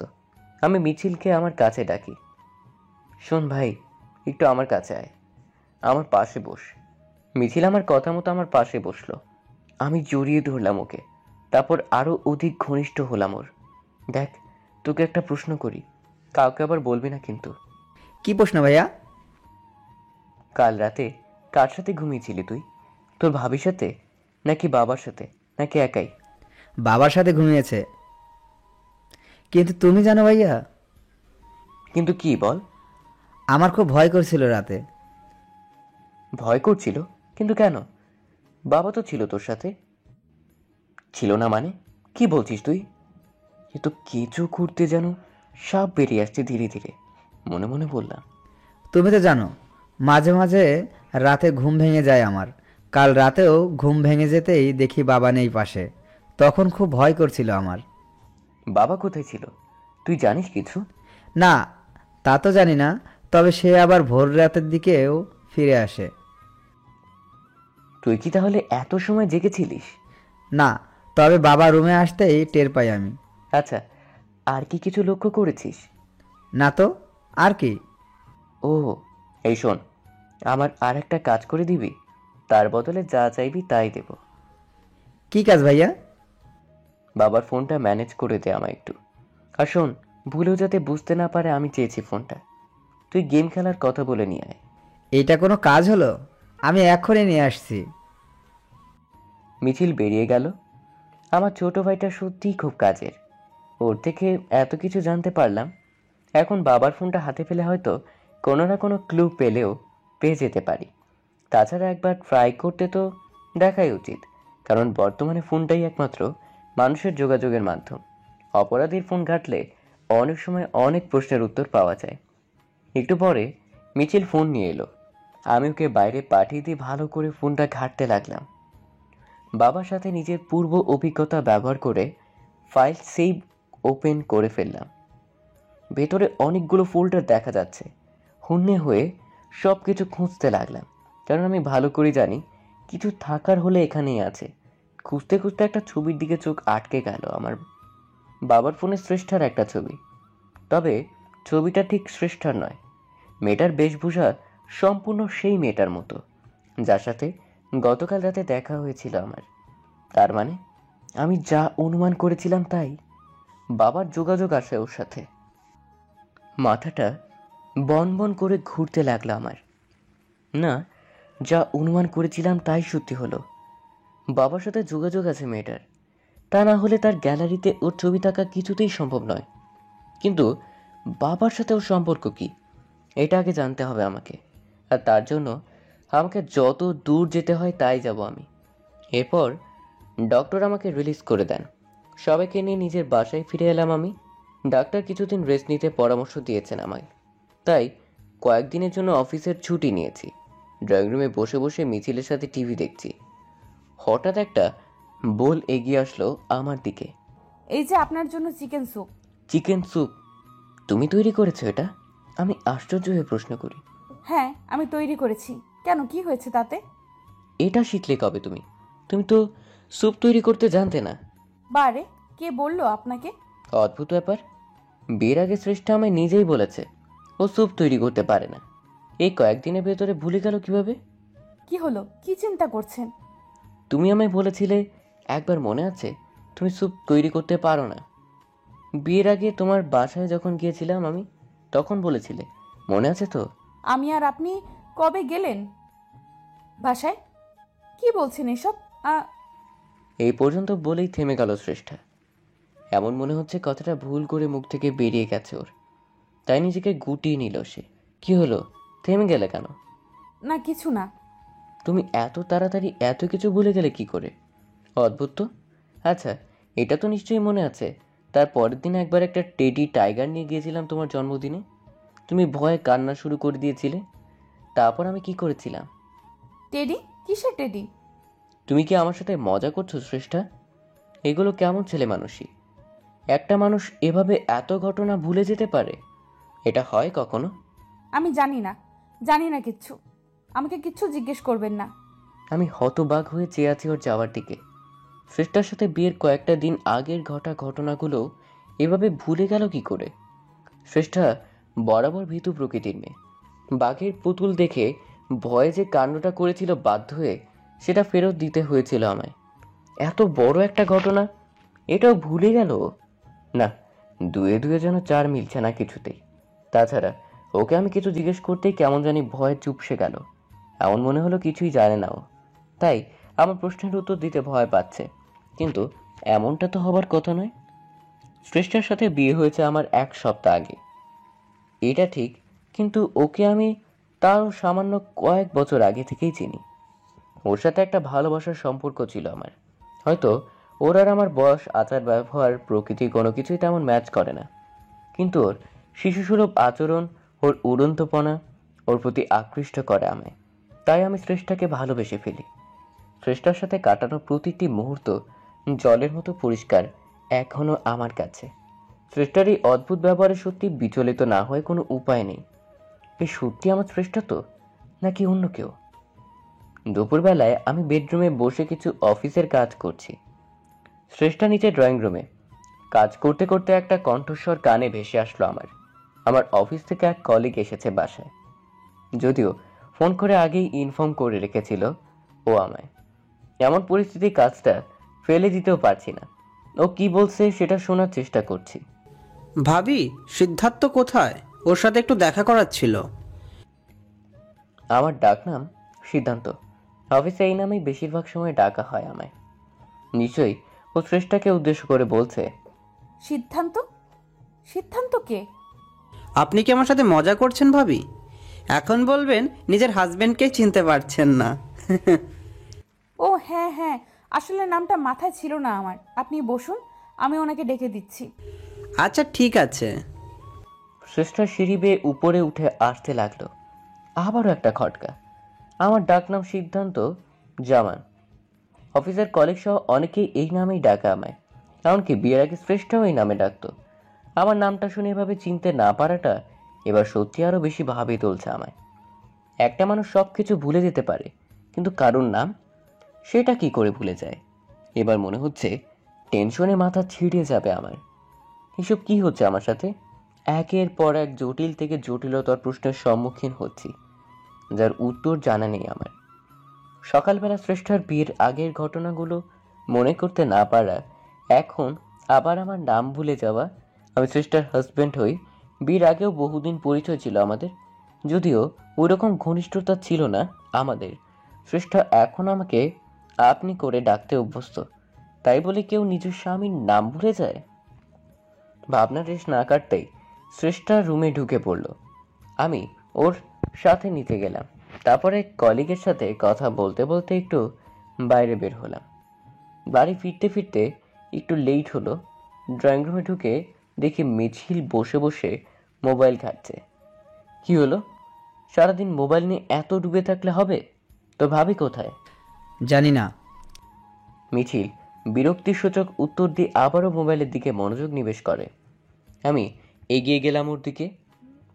কি হলো? কি দেখছিস মনোযোগ দিয়ে এত? ভাই, একটা গল্প পড়ছি, প্রদীপচন্দ্র তিয়াস ভাইয়া প্রদীপ স্টোরেজ নামে একটা নতুন পেজ খুলেছেন, ওখান থেকে তার গল্প পড়ছি। ও এই কথা। আমি ব্ল্যাক AUI গ্রুপে তার গল্প পড়েছি। তোকে সময় অ্যাড করে দিব। খুব ভালো একটা গ্রুপ। ঠিক আছে। তা ভাবি কোথায় জানিস না? না বললাম তো। তারপর আমি শ্রেষ্ঠাকে নিজের ফ্লোরে খুঁজে না পেয়ে ওপরে চলে গেলাম। আমার ডাকে সাড়া দিচ্ছে না শ্রেষ্ঠা। কি হলো বুঝতে পারছি না। হঠাৎ দেখতে পাই বাথরুমের দরজার ভেতর থেকে লক করা। তার মানে শ্রেষ্ঠা ভেতরেই আছে, কিন্তু ও সাড়া দিচ্ছে না কেন? তাছাড়া এগিয়ে গিয়ে বাথরুমের দরজাটা প্রেশার দিতেই ভেতর থেকে শ্রেষ্ঠা বেরিয়ে এলো। আমি হুমড়ি খেয়ে শ্রেষ্ঠার ওপরে গিয়ে পড়লাম। মেঝেতে লুটিয়ে পড়ি দুজনে। শ্রেষ্ঠা গোসল করে বেরোচ্ছিল, গায়ে একটা টাওয়েল জড়ানো ওর। শ্রেষ্ঠা আমার নিচে আর আমি ওর উপরে। আমার আর শ্রেষ্ঠার চোখ এই মুহূর্তে একই সমান্তরালে অবস্থান করছে। ওর শরীরে থেকে সাবান আর শ্যাম্পুর সুগন্ধি নাকে এসে সুরসুরি দিচ্ছে আমার। হঠাৎ করে আমার চোখ জোড়া শ্রেষ্ঠার ঘাড়ের পেছনের দিকে যায়। মুহূর্তে চমকে উঠলাম আমি। শ্রেষ্ঠার ঘাড়ের নিচে একটা জন্ম দাগ ছিল। ও নিজেই আমার সাথে এই দাগের কথা শেয়ার করেছে। এমনকি বিয়ের আগে একবার ছেলে মানুষই বশত দেখিয়েছিল আমায়। বিয়ের পরে শ্রেষ্ঠার সাথে সেরকম অন্তরঙ্গতা হয়নি কখনো। ও সব সময় এড়িয়ে চলতো আমায়। আমাদের ভেতরে শারীরিক সম্পর্ক হলেও সেটা জাস্ট অন্ধকার ঘরে দায় সারাভাবে। তাই ওর কোনো কিছুই দৃষ্টিগোচর হয়নি আমার। কিন্তু আজকে এটা কি দেখছি আমি? শ্রেষ্ঠার ঘাড়ের উপর থেকে জন্মদাগটা গেল কোথায়? আমাকে ঠেলে দিয়ে উঠে পড়ল শ্রেষ্ঠা। তারপরে বাথরুম থেকে দ্রুত প্রস্থান করে। আমি হতবাক হয়ে তাকিয়ে আছি ওর দিকে। না, এটা আমার শ্রেষ্ঠা হতে পারে না কিছুতেই। এই কারণেই এতটা দূরত্ব। এবার সবকিছু পরিষ্কার হচ্ছে আমার চোখে। আসলে শ্রেষ্ঠা সে নয় তো যার সাথে এর আগে দুবার পথে দেখা হয়েছে আমার। তার মানে ওরা দুজন এক নয়, সম্পূর্ণ আলাদা সত্তা। আমি যাকে এতদিন শ্রেষ্ঠা ভেবে আসছি সে শ্রেষ্ঠা নয়। যে আমার বাবার সাথে হাত মিলিয়ে আমার ক্ষতি করতে চাইছে সেই আসল শ্রেষ্ঠা। এটা ভাবতে ভাবতে আমার পায়ের তলা থেকে মাটি সরে যেতে লাগলো আমার। যদিও আমি জানি না আমার ভাবনা কতটুকু সত্য, নাকি পুরোটা মনের ভুল। আমি যতদূর জানতাম তোমার ঘাড়ের নিচে একটা জন্মদাগ ছিল, সেটা উধাও হয়ে গেল কি করে? কি? আপনি আমার ঘাড় দেখেছেন? আপনি কি করলেন এটা? কেন করলেন? এই শোনো, ন্যাকামো একদম কম করো। আমি জানি তুমি সব বুঝতে পারো, সব জানো তুমি। আমার সামনে বাচ্চাদের মতো আচরণ করে কোনো লাভ নেই। তার আগে আপনি বলুন, আমার ঘাড় দেখলেন কেন? কেন, খুব সমস্যা হয়ে গেল নাকি ধরা পড়ার ভয়ে? ধরা পড়া? কি বলছেন আপনি এসব? কি করেছি আমি? আমার সাথে নাটক করো না। বলো, তোমার দাগটা কোথায় গেল? আমি জানি না। জানো না? এটা কোনো প্রশ্নের উত্তর হলো না। আমি সত্যিই জানি না, বললাম তো। আগে তো ছিল। আমি স্পষ্ট বুঝতে পারছি শ্রেষ্ঠা আবারও মিথ্যে বলছে আমায়। এভাবে কারো শরীর থেকে জন্মদাগ উধাও হয়ে যেতে পারে না। তাছাড়া এখন ওকে আর প্রশ্ন করে বিশেষ কোনো লাভ হবে না। এভাবে নাটক করে সবটা এড়িয়ে যাবার চেষ্টা করবে। যা প্রমাণ জোগাড় করার নিজেকেই করতে হবে আমায়। এই মুহূর্তে আমার সব থেকে বেশি যেটা দরকার সেটা হলো ওই মেয়েটার পর্যন্ত পৌঁছানো। কিন্তু কোথায় পাবো ওকে আমি? এর আগেই ওর সাথে কয়েকবার দেখা হয়েছে আমার, কিন্তু সেটা আমার ইচ্ছে নয়, ওর ইচ্ছায়। এখন আমার নিজের প্রয়োজনে ওকে দরকার আমার। ভাবতে ভাবতে হঠাৎ একটা বুদ্ধি আসলো আমার মাথায়। সেদিন বাবার ফোনে মেয়েটার ছবি দেখেছি আমি, আর আমি এটাও নিশ্চিত বাবার সাথে ওর কোনো যোগাযোগ আছে। তার মানে বাবার ফোনে নিশ্চয়ই ওর কন্ট্যাক্ট নাম্বার থাকবে। আবারও বাবার ফোনের প্রয়োজন আমার। নেহাত সেদিন সময় পাইনি, নয়তো সেদিন নাম্বারটা ফোন থেকে জোগাড় করে ফেলতাম। আর যে করেই হোক ফোনটা আবারও আমার হাতে আসা চাই, কিন্তু সেটা কি করে? বাবার কাছে গিয়ে কিছুতেই সরাসরি ফোনটা চাইতে পারি না আমি। এই সময় মিছিলটাও নেই বাড়িতে। ও থাকলে আগের বারের প্ল্যানটা অ্যাপ্লাই করা যেত। এখন তার আর সুযোগ নেই। বাবার রুমে গিয়ে দেখি সে শুয়ে শুয়ে একটা পত্রিকা পড়ছে, ফোনটা পাশেই রাখা। এখন তাকে বুদ্ধি করে বিছানা থেকে তুলতে পারি, তবে আমার কাজ অনেকটাই সম্পূর্ণ হয়ে যায়। কিন্তু কিভাবে করব এই কাজ ভাবতে ভাবতে আরও একটা নতুন প্ল্যান ঠিক করে ফেলি। যথেষ্ট তাড়াহুড়োর ভান করে রুমের ভেতরে ঢুকলাম আমি।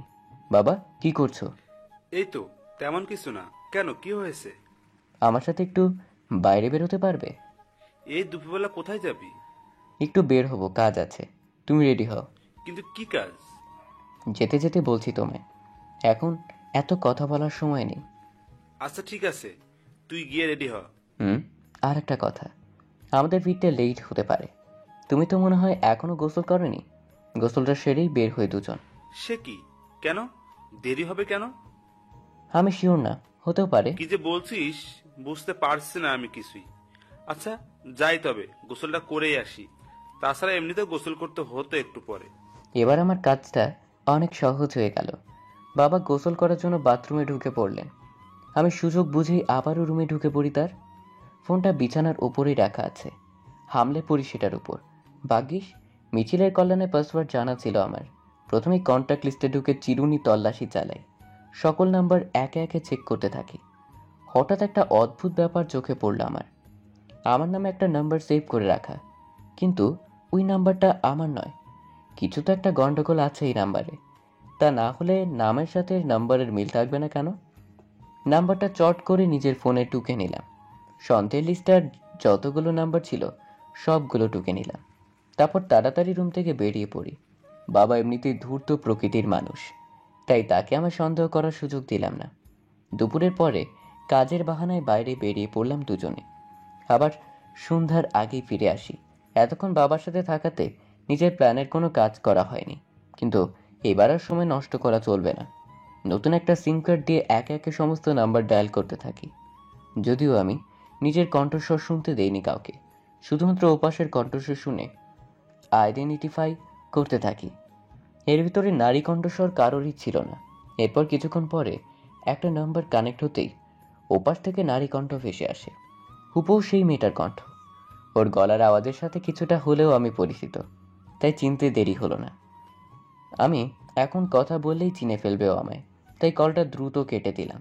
তারপর একটা মেসেজ করি, আমি সৌহার্দের বাবা, আজ রাত 10টায় দেখা করতে চাই তোমার সাথে, জরুরি কথা আছে। লোকেশন? আমার ফোনটা সৌহার্দের কাছে, তাই বাধ্য হয়ে নাম্বার দিয়ে মেসেজ দিলাম।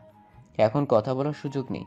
আর হ্যাঁ, ভুলেও কিন্তু আমার নাম্বারে কল দিতে চেও না, তবে দুজনেই ধরা পড়ে যাব, ঠিক আছে? মেসেজটা সেন্ড করে দিলাম। এবার শুধু রাত 10টার অপেক্ষা। সন্ধ্যার পরে বাবাকে নজরে নজরে রেখেছি, যাতে সেই মেয়েটার সাথে যোগাযোগ করার সুযোগ না পায়। কারণ আজকে ওর সাথে বাবার একবার কথা হলে আমার সব খেলা শেষ। রাত 10টার আগে নির্দিষ্ট গন্তব্যে গিয়ে উপস্থিত হলাম। একটু পরে মেয়েটাও এলো। যথারীতি মুখ ওড়না দিয়ে ঢেকে রেখেছে, এমনিতেই চেনার উপায় নেই। আমি ওকে একটা রুমের ভেতরে ডাকি, সেখানেই দেখা করার কথা ছিল। সে এসে রুমে ঢুকতেই দরজা বন্ধ করে দিই আমি। আমাকে দেখে বেশ ঘাবড়ে গেল সে। সবাইকে যে ধোঁকা দিয়ে বেড়ায়, আজকে তার সাথে এত বড় একটা গেম খেলবে কেউ নিজেও বুঝে উঠতে পারেনি। আমি মাস্ক, কালো চশমা আর কোট পরিহিত এক প্রকার ছদ্মবেশ নিয়ে আসাতে চিনতে পারছে না আমায়। তবে আমি যে সৌহার্দের বাবা নই এইটুকু বুঝতে পেরেছে। এ কি কি আপনি আপনি আমায় এখানে ডেকেছেন কেন? আপনি তো সুহাদ্দের বাবা নন। আমার কথা বলার সুযোগ না দিয়ে ওর পেছন থেকে মুখটা চেপে ধরি।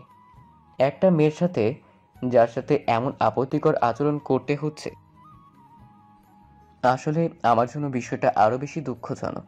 কিন্তু এই মুহূর্তে এছাড়া কোনো অপশন নেই আমার কাছে। একবার এই মেয়েটার শরীরে যদি দাগটা আইডেন্টিফাই করতে পারি, আমার ধারণা ভুল প্রমাণ হলে ক্ষমা চেয়ে নেব তার কাছে, তাতে সে যত বড় অন্যায় করুক না কেন আমার সাথে। মেয়েটার ঘাট থেকে কাপড়টা নামাতেই মুহূর্তেই চমকে উঠে আমি, কারণ আমার চোখের সামনে সেই জন্মদাগটা জল করছে। তার শ্রেষ্ঠার শরীরের ওপর দেখেছিলাম আমি, হুবহু সেই একই জায়গা, সেই একই দাগ। তার মানে এই আসল শ্রেষ্ঠা।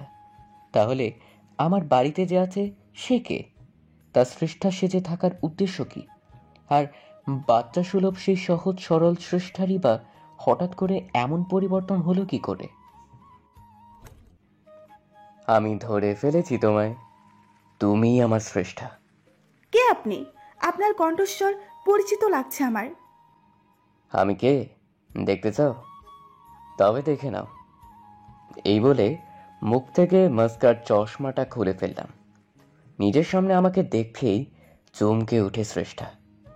আমায় ভাবে এখন দেখতে পাওয়া ওর কাছে বিনা মেঘে বজ্রপাতের মতো। শ্রেষ্ঠা বেরিয়ে যাবার জন্য পা বাড়ালো, ঠিক তখন আমি ওকে নিজের দিকে টেনে নিই। তারপর ওকে মুখোমুখিভাবে জড়িয়ে ধরি। কি হচ্ছে এগুলো? ছাড়ুন আমায়। আর আমি শ্রেষ্ঠা নয়। তুমি আর আমাকে ফাঁকি দিতে পারবে না। আমি জানি তুমিই শ্রেষ্ঠা। না, আমি শ্রেষ্ঠা নয়। তাহলে কে তুমি? আমি আমি প্রকৃতি। আমি বুঝতে পারলাম শ্রেষ্ঠা আবারও মিথ্যে বলছে। মিথ্যে কথা। তুমি প্রকৃতি নও, তুমি শ্রেষ্ঠা, আমার শ্রেষ্ঠা, যাকে আমি নিজের প্রাণের থেকেও ভালোবাসতাম একসময়, এখনো বাসি। মাথা খারাপ হয়ে গেছে আপনার? কি বলছেন এগুলো? আমার মাথা এখনো ঠিক আছে। আমি তোমায় এখনো ভালোবাসি শ্রেষ্ঠা। আমার সেই সহজ সরল বোকা শান্তশিষ্ট শ্রেষ্ঠাকে আজও ভালোবাসি। কিন্তু একটা কথা বলো, তুমি হঠাৎ এরকম হিংস্র হয়ে গেলে কি করে? তুমি তো এমন ছিলে না। আমার বাবার সাথে কি এমন সম্পর্ক তোমার? আর একটা কথা, আমার মাকে কে খুন করেছে তুমি জানো নিশ্চয়ই। আপনার অযথা প্রলাপ শোনার সময় আমার কাছে নেই। ছাড়ুন বলছি। না, ছাড়বো না। আজ তোমাকে সত্যিটা বলতেই হবে। বললাম তো আমি আপনার শ্রেষ্ঠা নই। তাই নাকি? আমার চোখের দিকে তাকিয়ে বলো তো। শ্রেষ্ঠা আমার চোখের দিকে তাকাতে সাহস পাচ্ছে না। আমি এগিয়ে যাই ওর দিকে। ওর ঠোঁটের কাছে নিজের ঠোঁট জোড়া এগিয়ে নিয়ে যায়। শ্রেষ্ঠা ভীষণ ইতস্তত করছে। কি হলো? এখন আমার স্পর্শ ভীষণ খারাপ লাগছে তোমার, তাই না? অথচ একসময় আমায় চোখে দেখতে না পেলে বাচ্চাদের মতো কান্না করতে তুমি। ভুলে গেলে সব? তোমার তো বিয়ে ঠিক হয়েছিল আমার সাথে।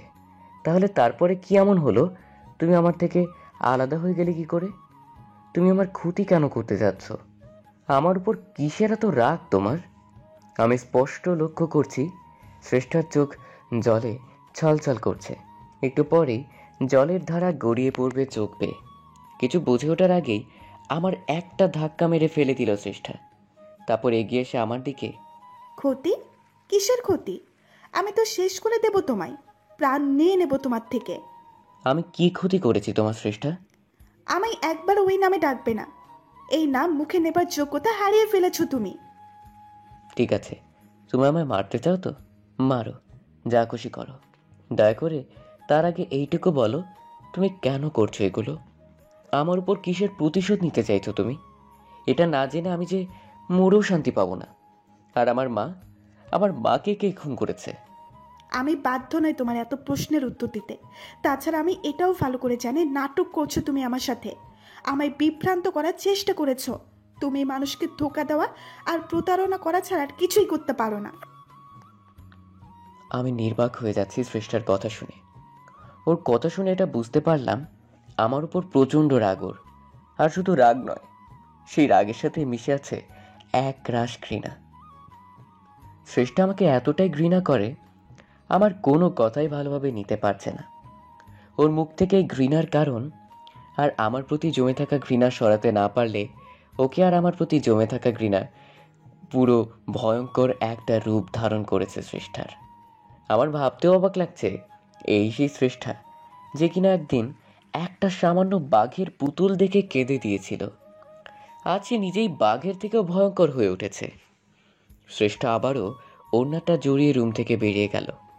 আমি বাধা দিলাম না ওকে, কারণ সেটা একদম ঠিক কাজ হতো না। একবার ভাবলাম রুম থেকে বেরিয়ে শ্রেষ্ঠাকে ফলো করব, ও ঠিক কোথায় যাচ্ছে, কিন্তু আমাকে সেই সুযোগ না দিয়ে ভিড়ের মধ্যে হারিয়ে গেল শ্রেষ্ঠা। ঘড়ির দিকে তাকিয়ে দেখি রাত 11টা বেজে গেছে। এখন বাড়ি ফিরতে হবে। যদিও ওটা এখন আর বাড়ি মনে হয় না নিজের কাছে। ওই বাড়িতে একজন আমায় প্রতিনিয়ত খুন করার চেষ্টা করে যাচ্ছে, আর একজন দিনের পর দিন একটা ভিন্ন মানুষের মুখোশ পরে ঠকিয়ে যাচ্ছে আমায়। মিছিল নেহাত বাচ্চা মানুষ, ও এসবের কিছুই বোঝে না। না হলে হয়তো ও অন্য কোনো নতুন ষড়যন্ত্রে সামিল হতো। এটা ভাবতেও এতটুকু কষ্ট বা দ্বিধা হচ্ছে না আমার। একটা ট্যাক্সি করে বাসার উদ্দেশ্যে রওনা হলাম। রাস্তায় তেমন একটা জ্যাম নেই, যেতে খুব একটা সময় লাগার কথা নয়। কিন্তু আজকে মনে মনে একটা ভীষণ প্রতিজ্ঞা করে ফেললাম আমি। আর সেটা হলো, যে করেই হোক নকল স্রষ্টার আসল পরিচয় খুঁজে বের করতে হবে। আর সেটা ওর মুখ থেকেই। ও এমনিতে স্বীকার করতে চাইবে না আমি জানি, কিন্তু এমন কিছু করতে হবে যাতে ও নিজের খোলস ছেড়ে বেরিয়ে আসতে বাধ্য হয়। প্রয়োজন পড়লে জোর করতে হবে ওকে, বল প্রয়োগ করতে হবে। আমার আসল উদ্দেশ্য ওর মুখ থেকে সত্যটা স্বীকার করানো। পরের দিন সকালবেলা আমার স্ত্রী অর্থাৎ নকল স্রষ্টা ব্যালকনিতে বসে আছে। আমি পেছন থেকে লক্ষ্য করছি তাকে। বাইরের দিকে তাকিয়ে কিছু একটা মনোযোগ দিয়ে দেখছে। হাতে একটা চায়ের কাপ। রাতে স্রষ্টার মুখ থেকে আসল সত্যটা বের করার জন্য আমি একটা প্ল্যান রেডি করে রেখেছিলাম। আজকে সেটাই অ্যাপ্লাই করতে হবে। এমনিতে বাসায় বাবা নেই। সকাল সকাল মিছিলকে নিয়ে গ্রামের বাড়িতে গিয়েছে সে। এই সময়টা আমার জন্য সব থেকে বেশি উপযুক্ত। ধীরে ধীরে আমি এগিয়ে যাই আমার স্ত্রীর দিকে, তারপর ওর পাশে গিয়ে বসলাম। বাইরের দিকে তাকিয়ে কি দেখছো? কিছু না, এমনিই তাকিয়ে আছি। আচ্ছা, তুমি আমাকে খুব ভালোবাসো তাই না? আমার কথা শুনেও হি হি করে হেসে উঠল। আপনি কি যে বলেন না, কেন সকাল সকাল লজ্জা দিচ্ছেন আমায়? তার মানে ভালোবাসো? জানি না। আচ্ছা, আপনিও আমাকে ভালোবাসেন তাই না? হুম, আমিও তোমাকে অনেক অনেক ভালোবাসি। আর দেখো তোমায় ভালোবেসে কি করেছি আজ আমি। কি করেছেন? এই যে দেখো, ব্ল্যাক কফি তোমার জন্য তৈরি করে আনলাম। তুমি তো পছন্দ করো এটা। হ্যাঁ, খুব পছন্দ করি, কিন্তু আপনি এটা কখন বানালেন? এই তো একটু আগে। চলো এটা দুজনে শেয়ার করে খাই। আগে তুমি এক চুমুক নাও, তারপর আমি। শ্রেষ্ঠার হাতে কফির কাপটা দিলাম। ও একটা চুমুক দিয়ে কিছুটা কফি নিয়ে নিল, তারপর আমার দিকে কাপটা এগিয়ে দেয়। আমি বললাম, আচ্ছা একটা কাজ করি, তুমি অর্ধেকটা নাও, বাকি অর্ধেকটা আমার। তাছাড়া ব্ল্যাক কফি তো তোমার প্রিয়, আমার নয়। ঠিক আছে, তবে কিন্তু আপনাকেও খেতে হবে। আচ্ছা। নকল সৃষ্টি আমার সামনে গরম তৃপ্তি সহকারে কফি খেতে লাগলো। এবার আমার মোক্ষম চাল দেবার সময়। ওকে আজ এমন ভয় দেখাবো, বাধ্য হবে আসল সত্যটা স্বীকার করতে। আচ্ছা সৃষ্টা শোনো, বলুন। কফিটা খেতে ভালো লাগছে তো? হ্যাঁ, খুব ভালো লাগছে। অস্বাভাবিক কিছু কি লক্ষ্য করেছো? না তো, কি? কফিটা কি একটু অন্যরকম লাগছে না খেতে? উফ, কি যে বলেন না আপনি। কেমন লাগবে আর খেতে? বিষের গন্ধ পাচ্ছ কোথাও? বিষ? কিসের বিষ? কি বলছেন আপনি? আমি ওর কাছে গিয়ে ফিস ফিস করে বললাম, কেন কফির ভিতরে বিষের গন্ধ পাচ্ছ না তুমি? আমি যে বিষ মিশিয়ে দিয়েছি এই কফিতে। আমার কথা শুনে ও হাত থেকে কফির কাপটা ফেলে দিল। ভয় যেন চোখ জোড়া বড় হয়ে যেতে লাগলো। কি হলো, ভয় পেয়ে গেলে নাকি? আপনি সত্যি বিষ মিশিয়েছেন কফিতে? সেটা তো তুমিই ভালো বুঝতে পারবে। তুমি কফি টেস্ট করেছো, আমি তো করিনি। আপনি মজা করছেন আমার সাথে তাই না? কি জান, হয়তো মজা করছি, হয়তো বা না। আমি লক্ষ্য করলাম ভয় নকল সৃষ্টার প্রাণ ওষ্ঠাগত। ভীষণ হাসি পাচ্ছে ওর এই দুরাবস্থা দেখে। আহ, আমার গলাটা জ্বলে পড়ে যাচ্ছে। শ্বাস নিতে পারছি না কেন আমি? নকল স্রষ্টা ধরে নিয়েছে কফিতে বিষ মিশিয়েছি আমি, তাই ওর অন্তরের ভয় ওকে সত্যিকারের বিষের উপলব্ধি করাচ্ছে। যেমনটা আমরা কোনো বিষয় নিয়ে অতিরিক্ত ভয় পেলে করি। আমার সামনে ছটফট করতে শুরু করে দিল শ্রেষ্ঠা। না, আপনি আমার সাথে এটা করতে পারেন না, কিছুতেই পারেন না। ও, তার মানে বিষ তার কাজ শুরু করে দিয়েছে। তাহলে আমি এবার নিশ্চিন্ত। বেশ ঠান্ডা মাথায় শ্রেষ্ঠাকে উদ্দেশ্য করে বলি, কেন করলেন আপনি এটা আমার সাথে? স্ত্রী হয়ে আপনার আমি কি এমন ক্ষতি করেছিলাম আমি আপনার? ক্ষতি? না তো, তুমি আমার কোনো ক্ষতি করনি। ক্ষতি তো আমি নিজেই নিজেকে করেছি। আর সেটা হলো তোমায় না চিনতে পেরে। আমার আগেই বোঝা উচিত ছিল তুমি একটা ফেক। কি বলছেন আপনি এগুলো? আমি ফেক কেন হতে যাব? আমি আপনার স্ত্রী শ্রেষ্ঠা, যাকে আপনি নিজের থেকেও বেশি ভালোবাসেন। আর আমিও আপনাকে খুব ভালোবাসি। আমি কোনো ফেক নই। আমি নকল সৃষ্টার করা অনবরত নাটকগুলো সহ্য করতে পারছিলাম না, তাই রাগের বশে ঠাস করে ওর গালে একটা চড় বসিয়ে দেই। একদম চুপ করো ড্রামা কুইন। আর একবার নাটক করার চেষ্টা করলে তোমার জিভ উপড়ে নেব আমি। এই বলে আমি নকল শ্রেষ্ঠাকে ধরে একটা রুমের ভেতরে নিয়ে যাই। ওকে একটা ধাক্কা মেরে সোফার উপরে ফেলে দিলাম। তারপর ওকে উদ্দেশ্য করে বলি, আমার সাথে আর নাটক করে কোনো লাভ নেই। আমি জেনে গেছি তুমি আসল শ্রেষ্ঠা নও। তুমি শ্রেষ্ঠার একটা কপি। আর তুমি যেই অবুঝ শিশুর মতো আচরণ করে বেড়াও, সেটাও তোমার একটা মুখোশ। তাই বলছি, আমার সামনে একদম নাটক করো না। অবশ্য সেটা করার সুযোগ পাবে কিনা তাও বলতে পারছি না আমি এই মুহূর্তে। তুমি মেরে ফেলবে আমায়, তাই তো? না, এখন তার কিছুই করব না আমি। যা করার তোমার শরীরে আমার দেয়া বিষ করবে। এতক্ষণে সে তোমার রক্তের প্রতিটি ফোঁটায় মিশতে শুরু করেছে।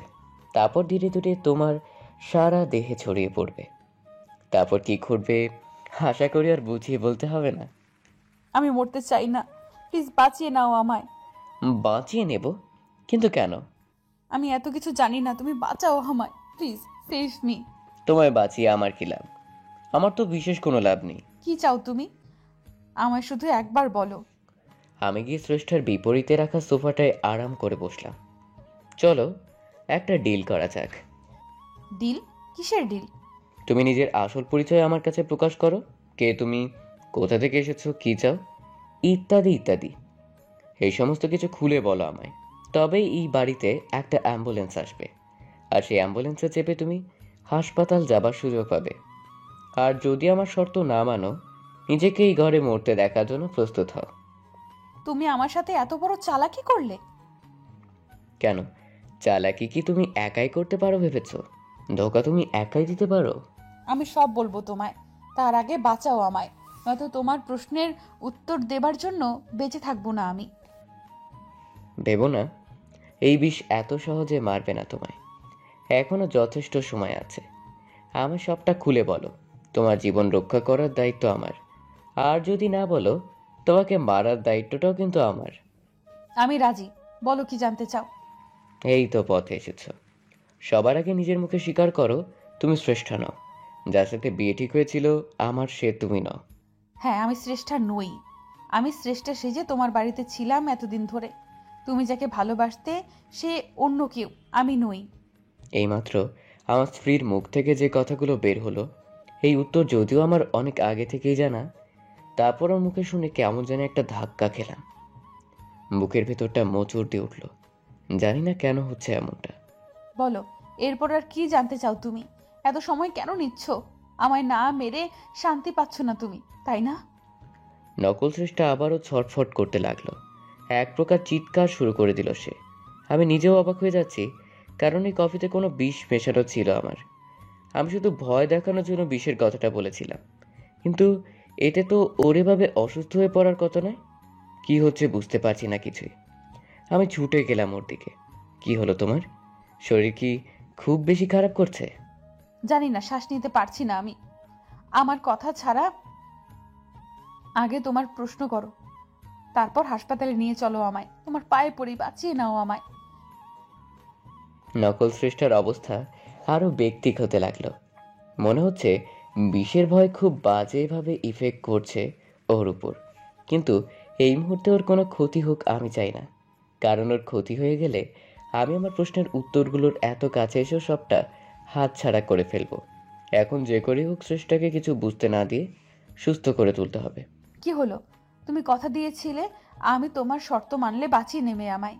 এখন কেন এভাবে সময় নষ্ট করছো? আচ্ছা, তোমার কি বেশি কষ্ট হচ্ছে? একটু জল দাও প্লিজ, বুকটা শুকিয়ে যাচ্ছে আমার। এই রুমে কোথাও জল নেই। এখন জল আনার জন্য বাইরে যেতে হবে। নকল শ্রেষ্ঠাকে বিশ্বাস নেই আমার। ওর পক্ষে সবই সম্ভব। তাই দরজাটা বাহির থেকে বন্ধ করে জল আনতে গেলাম। একটু পরেই এক গ্লাস জল নিয়ে ফিরে আসি, তারপর আবারও দরজাটা খুলি। দরজা খুলে দেখি ভেতরে শ্রেষ্ঠা নেই। একটা সোফার উপরে বসা ছিল, সেখানে নেইও। ভালো করে দেখার জন্য একটু সামনে এগিয়ে গেলাম। ধীরে ধীরে বুঝতে পারলাম আমার পেছনে কেউ দাঁড়িয়ে আছে। বিষয়টার সত্যতা প্রমাণ করার জন্য ঘুরে তাকালাম আমি। ঠিক তখন আমাকে কিছু বুঝে ওঠার সুযোগ না দিয়ে একটা প্রচণ্ড ধাক্কা মেরে মেঝেতে ফেলে দিল শ্রেষ্ঠা। ওকে সম্পূর্ণ সুস্থ স্বাভাবিক লাগছে। তার মানে এতক্ষণের অসুস্থতাও নাটক ছিল ওর। শিট, মেয়েটা আর কত বোকা বানাবে আমাকে? একের পর এক ছলনা করে যাচ্ছে আমার সাথে। আমায় রুমের ভেতরে রেখে বাহির থেকে দরজা বন্ধ করে দিল। তারপর জানালার পাশে এসে আমাকে উদ্দেশ্য করে বলতে থাকে, কি ভেবেছিলে আমায় বিষের ভয় দেখিয়ে মুখ থেকে আসল সত্যিটা বের করবে? কিন্তু জানো কি, তোমার থেকে আমার মাথার বুদ্ধির পরিমাণটা সামান্য হলেও বেশি। তাই তো তোমার জালে তোমাকেই ফাঁসালাম। দরজা বন্ধ কেন করেছিস? সাহস থাকলে একবার দরজাটা খুলে দেখা বহুরূপী। তোমার আমার আসল পরিচয় জানবার খুব ইচ্ছা, তাই না? কিন্তু আমি যে মরে গেলেও বলতে পারবো না সেটা। কেন বলতে পারবে না? তুমি কি ভাবছো সবকিছু জানার পরেও আমি সংসার করব তোমার সাথে? তুমি কি সংসার করবে আমার সাথে? আমি তো তোমাকে আর সেই সুযোগটাই দেব না। জানো, আমি কিন্তু তোমার কোনো ক্ষতি করিনি। আমি সত্যিই চেয়েছিলাম শ্রেষ্ঠা হয়ে তোমার সাথে সংসার করতে, কিন্তু তোমার দুর্ভাগ্য, মৃত্যু যে বারবার আহ্বান করছে তোমায়, তাই আমার পেছনে লেগে নিজের সর্বনাশ নিজেই ডেকে আনলে। তুমি কি বলছো এসব? এত বড় একটা অন্যায় করে আবার সেটা বড় গলা স্বীকার করছো? দেখো, আমার কোনো ইচ্ছে নেই তোমাকে মারার। এখন যখন তুমি আমার আসল পরিচয় জেনেই গেছো, আমি জানি তুমি সব জানার পরে আর সংসার করবে না আমার সাথে।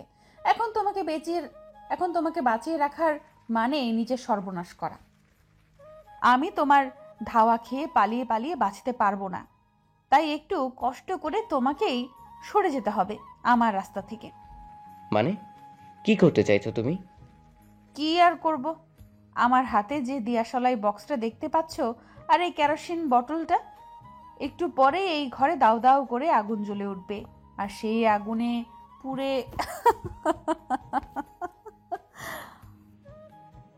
নকল সৃষ্টার কথা শুনে ভয় গলা শুকিয়ে যেতে লাগলো আমার। ও নিশ্চয়ই আমাকে এগুলো ভয় দেখানোর জন্য বলছে না, কারণ মানুষ যখন হিংস্র হয়ে ওঠে তখন তার পক্ষে সব কিছু সম্ভব। দেখতে পাচ্ছি সৃষ্টা বাহির থেকে ঘরের ভেতরে আর দরজার সামনে কেরোসিন ছিটিয়ে দিচ্ছে। আমার কোনো নিষেধই কানে তুলছে না ও। এক পর্যায়ে বোতলটা খালি হাতে একটা দেশলাই জ্বালিয়ে নেয়, তারপর সেটা জানালা দিয়ে আমার রুমের ভেতরে ছুঁড়ে মারল। মুহূর্তেই সারা ঘরে দাউ দাউ করে আগুন জ্বলে উঠল। আমি কি করব বুঝতে পারছি না। বাইরে বের হবার একটা মাত্র দরজা, সেটাও নকল সৃষ্টা বন্ধ করে রেখেছে। আবার কোনো আকুতি মিনতি কানে তুলছে নাও। মাথাটা কি খারাপ হয়ে গেছে তোমার? কি করছো এগুলো? দরজা খুলে বলছি। না, দরজা আমি খুলবো না। আজকে এখানেই মরতে হবে তোমায়। আমার পেছনে লাগার খুব শখ, তাই না? তুমি এটা কিছুতেই করতে পারো না আমার সাথে। আমি ছাড়বো না তোমায়। চুপ থাকো, একদম চুপ। মরার সময়েও দেখছি তোমার তেজ কমেনি। আমাকে আর রাগিয়ে দিও না। আমি বুঝতে পারি শ্রেষ্ঠা আমার কথা শোনার মানুষ নয়। ও আমাকে এখানে মারার জন্যই ছেড়ে দিয়েছে। নিজেকে বাঁচাতে হলে আমাকে কিছু করতে হবে। একটু পরে শ্রেষ্ঠার আওয়াজ বন্ধ হয়ে গেল। তার মানে ও চলে গিয়েছে। আমাকে মৃত্যুর হাতে একা ছেড়ে পালিয়ে গিয়েছে ও। অবশ্য ঘর থেকে বেরোনোর একটা রাস্তা আছে, আর সেটা হলো জানালা। কাঁচের জানালা ভেঙে ঝাঁপ দিতে হবে আমায়। সোজা 6 তলা বিল্ডিং এর উপর থেকে ঝাঁপ দিতে হবে আমায়। আমি জানি না এখান থেকে ঝাঁপ দেবার পরে বেঁচে থাকবো কিনা, কিন্তু এই সময় ঘরের ভেতরে পুড়ে মরার থেকে জীবনের ঝুঁকি নেওয়াটা বেশি বুদ্ধিমানের কাজ হবে। কারণ ঘরের ভেতরে থাকলে নিশ্চিত মৃত্যু আমার, আর ঝাঁপ দিলে তাও একটা বাঁচার আশা থাকবে। এভাবে জানালার পাশে এসে দাঁড়িয়ে পড়ি, তারপর নিচের দিকে তাকাই। যতই মনস্থির করি না কেন, এত উপর থেকে ঝাঁপ দিতে বেশ ভয় করছে আমার। ভয় পেয়ে পা কাঁপতে লাগলো। একটা কথা ভালো করেই জানি আমি, আমাকে কোনোভাবেই হেরে গেলে চলবে না। নিজের মায়ের খুনির শাস্তি নিশ্চিত না করে আমি মরে গিয়েও শান্তি পাবো না। আমাকে আর কোনো কারণে না হোক মৃত মায়ের কথা ভেবে বাঁচতে হবে। যদি বাঁচতে নাই পারি, অন্তত বাঁচার আপ্রাণ চেষ্টা তো করতেই পারি। আর কিছু না ভেবে চোখ জোড়া বন্ধ করলাম, তারপর নিচের দিকে ঝাঁপ দেই। চোখ খুলে দেখতে পাই একটা রুমে শুয়ে আছি আমি। অপরিচিত একটা রুম, যেখানে আমি আগে কখনোই আসিনি। ধীরে ধীরে সবটা মনে পড়তে লাগলো আমার। নকল সৃষ্টার সাথে ঝামেলা হওয়া, আমাকে বন্দি করে ঘরে আগুন লাগিয়ে দেয়া, তারপর আমার বিল্ডিং থেকে ঝাঁপ দেওয়া। এরপরে আর কিছুই মনে নেই আমার। এখন এখানেই বা কি করে এলাম জানা নেই আমার। অনুভব করছি সারা গায়ে প্রচন্ড ব্যথা। অনেকটা জায়গা কেটে গিয়েছে, আবার সেখানে মেডিসিনও লাগিয়ে রাখা হয়েছে। খুব জানতে ইচ্ছে করছে কে আমাকে সেবা শুশ্রূষা করে সারিয়ে তুলল। কারণ এই পৃথিবীতে আমার মঙ্গল চাইবার মতো কেউ আছে বলে জানা নেই আমার। আরো কিছুটা সময় অতিবাহিত হয়ে গেল, চারপাশে কাউকে দেখতে পাচ্ছি না। ধীরে ধীরে উঠে বসলাম আমি। তারপর নিচে পা বাড়াবো, ঠিক তখন ভেতরে কেউ ঢুকে পড়লো। তাকে দেখে যেন বিস্ময়ে চোখ উল্টে যাওয়ার উপক্রম আমার। মনে হচ্ছে চোখের সামনে স্বপ্ন দেখছি। আমার সামনেই শ্রেষ্ঠা দাঁড়িয়ে আছে। না, এ আমার স্ত্রী, সেই নকল শ্রেষ্ঠা নয়, আসল শ্রেষ্ঠা দাঁড়িয়ে আছে আমার সামনে। আমি তাজ্জব বনে গিয়েছি নিজেকে তার ঘরে দেখে। যে কিনা আমার মৃত্যু চায়, সে বাঁচালো আমায়। শ্রেষ্ঠাকে এই মুহূর্তে কি বলবো বুঝতে পারছি না। ও নিজে আগে মুখ খুলল। এখন কেমন লাগছে? তুমি আমাকে বাঁচিয়েছো, তাই না? আমাকে সুস্থ করে তুলেছো তুমি। কি মনে হচ্ছে দেখে তোমার? না, আমি সত্যিই বুঝতে পারছি না তুমি আমাকে বাঁচালে কেন। তুমি সেদিন নিজের মুখে স্বীকার করেছো আমার ক্ষতি চাও, তুমি আমার শেষ করে দিতে চাও। তাহলে? হ্যাঁ, চেয়েছিলাম, কিন্তু তখন চাইলে এখনো যে চাইতে হবে এটা কোথায় লেখা আছে? আমি সত্যি তোমার কথার মাথা মুন্ডু কিছুই বুঝতে পারছি না। কি চাইছো তুমি, ক্লিয়ার করে বলো। আচ্ছা, এটাও তোমার নতুন কোনো চাল, তাই না? না, আমি কোনো চাল চালছি না। আমি জানি আমার পূর্বের রূপ দেখে আমার প্রতি এক প্রকার ঘৃণাবোধ কাজ করছে তোমার, আর সেটা অস্বাভাবিকও নয়। তুমি আমাকে বাঁচালে কি করে? আমার যতদূর মনে পড়ে আমি ঝাঁপ দিয়েছিলাম নিজের বিল্ডিং থেকে। তারপর তারপর কি হলো? তুমি আমাকে পেলেই বা কি করে? আমি অনেক আগে থেকেই ওখানে ছিলাম, তোমার বাড়িতে। হোয়াট? কি বলছো তুমি এসব? হ্যাঁ সত্যি, আমি নিজের মনের একটা সন্দেহ থেকেই তোমার বাড়িতে গিয়েছিলাম। সন্দেহ? কিসের সন্দেহ? মনে পড়ে তুমি জোর করে সেদিন আইডেন্টিফাইড করেছিলে আমায়। আমি যদিও নিজের পরিচয় স্বীকার করিনি সেদিন তোমার কাছে। তোমার সেই ব্যবহারে কয়েকটা অদ্ভুত আর খটকা প্রশ্ন ঘিরে ধরে আমার। আমি দেখতে চেয়েছিলাম কেমন সংসার করছো তুমি। তোমার বউকে দেখতে গিয়েছিলাম, কিন্তু আমি নিজেও জানতাম না ওখানে কত বড় সারপ্রাইজ অপেক্ষা করছে আমার জন্য। বুঝলাম না। বুঝলে না? বুঝিয়ে বলছি। আমাকে জানানো হয়েছিল তুমি আমাকে ছেড়ে বিয়ে করে সুখে সংসার করছো। আমাকে বোঝানো হয়েছিল তুমি ধোঁকা দিয়েছো আমায়। জানানো হয়েছিল? কে জানিয়েছিল তোমায়?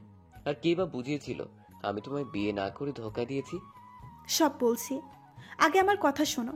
আমি দেখতে গিয়েছিলাম ওই বাড়িতে তুমি আমাকে ভুলে ঠিক কেমন সংসার করছো, কিন্তু তোমার বাড়িতে গিয়ে আমি দেখি ওখানে হুবহু আমার মতো দেখতে কেউ আছে। এটা দেখেই খটকা লাগে আমার। ভাবলাম হয়তো কোনো বড় ভুল করতে চলেছি আমি, তোমার সাথে অনেক বড় অন্যায় করে ফেলছি আমি। এরপর আমার চোখ আর মন থেকে অবিশ্বাসের পর্দা পুরোপুরি সরে গেল যখন আমি শুনতে পাই তুমি নিজের স্ত্রীকে শ্রেষ্ঠা বলে সম্বোধন করছো। আমি বুঝতে পারি তুমি হয়তো তাকে শ্রেষ্ঠা ভাবছো, কিন্তু সেই তো প্রকৃতপক্ষে শ্রেষ্ঠা নয়। এরপর তুমি তাকে ব্ল্যাক কফিতে বিষ মেশানোর মিথ্যে ভয় দেখালেই আমি সবটাই লুকিয়ে দেখছিলাম। এক মিনিট, তুমি আমার বাড়িতে ঢুকলে কি করে সেটা তো বললে না। যেহেতু বাড়িতে তুমি আর সেই বহুরূপী ছাড়া কেউই ছিল না, তাই বাড়িতে লুকিয়ে থাকতে সমস্যা হয়নি আমার। আর যদি বলো তোমার বাড়িতে ঢোকার কথা, এইসব কোনো ব্যাপার নয় আমাদের মতো মানুষদের জন্য।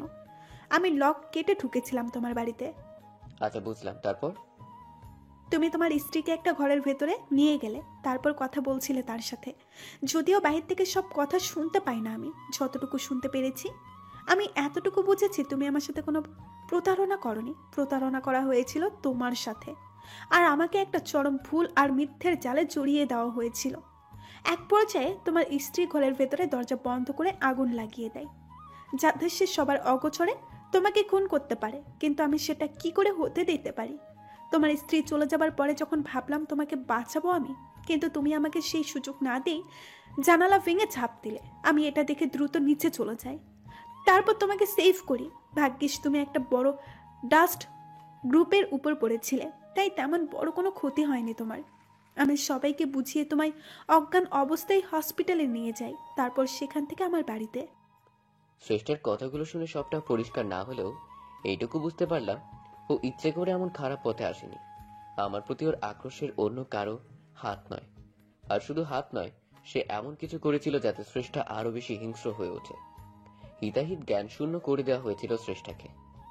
তুমি তো এত কিছুই বললে, এখন পর্যন্ত এটা বললে না আমার প্রতি তোমার মনে বিষ কে ভরেছে, কে ভুল বুঝিয়েছে তোমায়? শুনতে চাও তার নাম? অবশ্য তুমি হয়তো আন্দাজ করতে পারছো। খুব একটা অবাক হবে না শুনলে, কারণ সে আর কেউ নয়, তোমার নিজের বাবা। তোমার বাবার জন্যই আজ আমার এই দুর্দশা। তবে আমি নিজেও বুঝতে পারি না, সে তো তোমার নিজের বাবা, তাহলে তোমাকে শেষ করে কি লাভ তার? কোনো বাবা নিজের সন্তানের সাথে এটা দুঃস্বপ্নেও করতে পারে? এই প্রশ্নের উত্তর আমার মাথায় ঘুরপাক খাচ্ছে সবসময়ের জন্য শ্রেষ্ঠা। আর আমি এটাও জানি, এতটা পথ পর্যন্ত যখন আসতে পেরেছি, বাকি পথটাও ঠিক পার করতে পারবো। কিন্তু তুমি আমায় এটা বলো, তোমার সাথে তো বিয়ে ঠিক হয়েছিল আমার, তাহলে তুমি আমার থেকে দূরে সরে গেলে কি করে?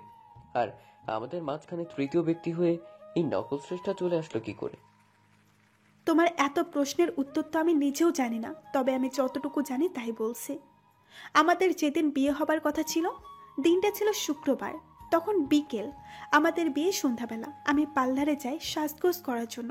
ওখানে সাজগোজ করতে বেশ খানিকটা সময় লেগে গেল আমার। তুমি বারবার ফোন করছিলে আমায়, আমি যাতে যত দ্রুত সম্ভব চলে আসি। এর কিছুক্ষণ পর তোমার আরও একটা ফোন কল আসে। কি গো, কি হয়েছে তোমার? না, আর একটু লেট হবে।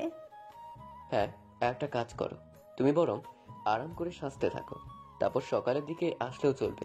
এতটা তাড়াহুড়ো কেন করছেন? এই তো হয়ে যাবে একটু পরে। তাছাড়া এখন হাতেও অনেকটা সময় আছে। আচ্ছা, তুমি তাড়াতাড়ি কাজ ছেড়ে নিচে এসে দাঁড়াও, আমি আমার একজন পরিচিত লোক পাঠিয়ে দিচ্ছি, উনি ড্রাইভ করে নিয়ে আসবে তোমায়। ঠিক আছে? আমিও তোমার কথা অনুসারে তাড়াতাড়ি নিজের কাজ সেরে গ্রাউন্ড ফ্লোরে নামি। গ্রাউন্ড ফ্লোরে নেমেই একটা গাড়ি দেখতে পাই। গাড়ির সামনে ড্রাইভার দাঁড়িয়েছিল। আমাকে দেখে সে একটা মুচকি হাসি দিল। আমি খানিকটা অবাকের সাথে বিব্রত হই। আপনি মিস শ্রেষ্ঠা, তাই তো? হ্যাঁ, কিন্তু আপনি আমায় চিনলেন কি করে? সৌহার্দ্য স্যারের ফোনে আপনার ফটো দেখেছি, উনিই পাঠিয়েছেন আমায় আপনাকে নিয়ে যেতে। ও আচ্ছা, আপনি সেই ড্রাইভার, তাই তো? জি ম্যাডাম। কিন্তু ভাই, আপনি এত তাড়াতাড়ি চলে আসলেন কি করে? উনি তো এইমাত্র ফোন করেই জানালেন আমায় লোক পাঠিয়ে দিচ্ছেন, কিন্তু আপনাকে দেখে মনে হচ্ছে আপনি অনেকক্ষণ ধরে আছেন এখানে। অ্যাকচুয়ালি ম্যাম, রাস্তায় জ্যাম নেই খুব একটা, তাই দ্রুত ড্রাইভ করে আসতে পেরেছি। আপনি চাইলে আমি স্যারের কাছে ফোন দিয়ে কনফার্ম করছি আপনাকে। না না, তার আর কোনো দরকার নেই। ঠিক আছে, চলুন, আমি গাড়িতে উঠছি। তারপর কি হলো? এরপর লোকটার গাড়িতে উঠি আমি এমনিতেই শহরের সব জায়গা খুব একটা চিনতাম না। উনি আমাকে শর্টকাটের কথা বলে অন্য একটা রাস্তায় ধরেন, তারপর এগোতে থাকেন। এরপর চলতে চলতে লোকটা হঠাৎ করে গাড়িটা থামিয়ে ফেলল। কি হলো ভাইয়া, গাড়ি থামালেন কেন? ম্যাম, এখানে স্যারের এক রিলেটিভ অপেক্ষা করছে আমাদের জন্য। স্যার নিজেই আসার সময় ওনাকে আমাদের সঙ্গে তুলে নিতে বলেছেন। আপনি চাইলে স্যারকে জিজ্ঞেস করে দেখতে পারেন। ঠিক আছে, আমি কথা বলছি। তারপর একটা অপরিচিত লোক এসে গাড়িতে উঠলো। আমার পাশের সিটেই বসলো সে। আমি খানিকটা ইতস্তত বোধ করি। লোকটা গাড়িতে ওঠার সময় বেশ ভালো ব্যবহার করে আমার সাথে, কিন্তু গাড়ির ভেতরে আসার পরে তার স্বভাব প্রকৃতি যেন পাল্টে গেছে একেবারে। তার মতিগতি একদম ভালো লাগছিল না আমার। একবার ভাবলাম ফোন করে তোমায় জিজ্ঞেস করব। এমনিতে তখন প্রায় সন্ধ্যা হয়ে এসেছে, এমনিতেই অনেকটা লেট করে ফেলছিলাম। আমি ফোনটা হাতে নিয়ে নম্বর ডায়াল করতে যাব, ঠিক তখনই লোকটা আমার থেকে ফোনটা টান মেরে কেড়ে নিল। এ কি হলো? আপনি আমার ফোনটা নিয়ে নিলেন কেন? আমায় আমার হবু হাজবেন্ডের সাথে কথা বলতে হবে। হবু হাজবেন্ড? কিসের হবু হাজবেন্ড? একদম চুপ থাকো। এই বলে লোকটা নিমিষেই জোরপূর্বক আমার মুখ আর হাত বেঁধে ফেললো। তারপর সিটের উপরে শুয়ে দিল আমায়। আমি না পারছিলাম নড়াচড়া করতে, না কথা বলতে। বুঝতে পারি গাড়ির ড্রাইভার আমাকে তোমার বাড়িতে নয়, অন্য কোথাও নিয়ে যাচ্ছে, আর সেটা কোনো জঙ্গলের রাস্তা। তখন পুরোপুরি অন্ধকার নেমে এসেছে। এক পর্যায়ে তারা একটা বাংলোর সামনে গাড়িটা থামে। আমাকে গাড়ি থেকে নামানো হলো, তারপর বাংলোর ভেতরে নিয়ে যাওয়া হয়। পুরো বাংলোটা একদম খালি পড়ে আছে, ভেতরে কোনো লোকজন নেই। একটা রুমের ভেতরে নিয়ে যাওয়া হলো আমায়। তারপর লোকটা আমার মুখের বাঁধনটা খুলে দিল। তারপর সে আমার সামনে হাঁটু গেড়ে বসলো। সরি ম্যাডাম, আপনাকে এতক্ষণ কষ্ট দিতে হয়েছে। আমার জীবনটা বরবাদ করে দুঃখ প্রকাশ করছো তোমরা? লজ্জা হয় না তোমাদের? তোমরা মানুষ না জানোয়ার? যা হয়েছে আমাদের কোনো দোষ নেই, আমরা শুধু অর্ডার ফলো করছি। আপনাকে আপাতত এখানে থাকতে হবে। কি বলছো কি তোমরা? এখানে থাকতে হবে মানে? জানো আজ আমার বিয়ে, আমার জীবনটা শেষ হতে চলেছে তোমাদের জন্য। আর ওইদিকে আমার হবু বর, না জানি সে কতটা টেনশন করছে। কেউ কোনো টেনশন করছে না, আপনি এই ব্যাপারে নিশ্চিত থাকতে পারেন। এই তোমরা কারা বলো তো? আমার এত বড় একটা সর্বনাশ করে ঠান্ডা মাথায় কথা বলছো কি করে? আবার আমাকে কিনা বলছো চিন্তিত থাকতে। তোমরা কেউ আমার হপু পরকে চেনো না। ও জানতে পারলে কিন্তু তোমাদের পালানোর কোনো রাস্তা থাকবে না। ভালোই ভালোই আমাকে ছেড়ে দাও বলছি। আমার কথা ভাবতে হবে না, নিজেদের ভালোর কথা ভেবে অন্তত ছেড়ে দাও। সেটা সম্ভব নয় কিছুতেই। প্লিজ এমনটা করো না আমার সাথে। ওইদিকে আমার হপু পর ওয়েট করছে আমার জন্য। না, কেউ ওয়েট করছে না। মানে কি বলতে চাইছো তোমরা? ফাজলামো করছো আমার সাথে তোমরা? আমরা একেবারে সত্যি বলছি, আপনার জন্য কেউ না চিন্তা করছে না কেউ ওয়েট করছে, কারণ এই কিডন্যাপটা আপনার হবু বর মিস্টার সোহার্দই করেছেন আমাদের দ্বারা। আমি মরে গেলেও বিশ্বাস করি না এটা। সুহাদ্দ আমাকে কিডন্যাপ কেন করাতে যাবে?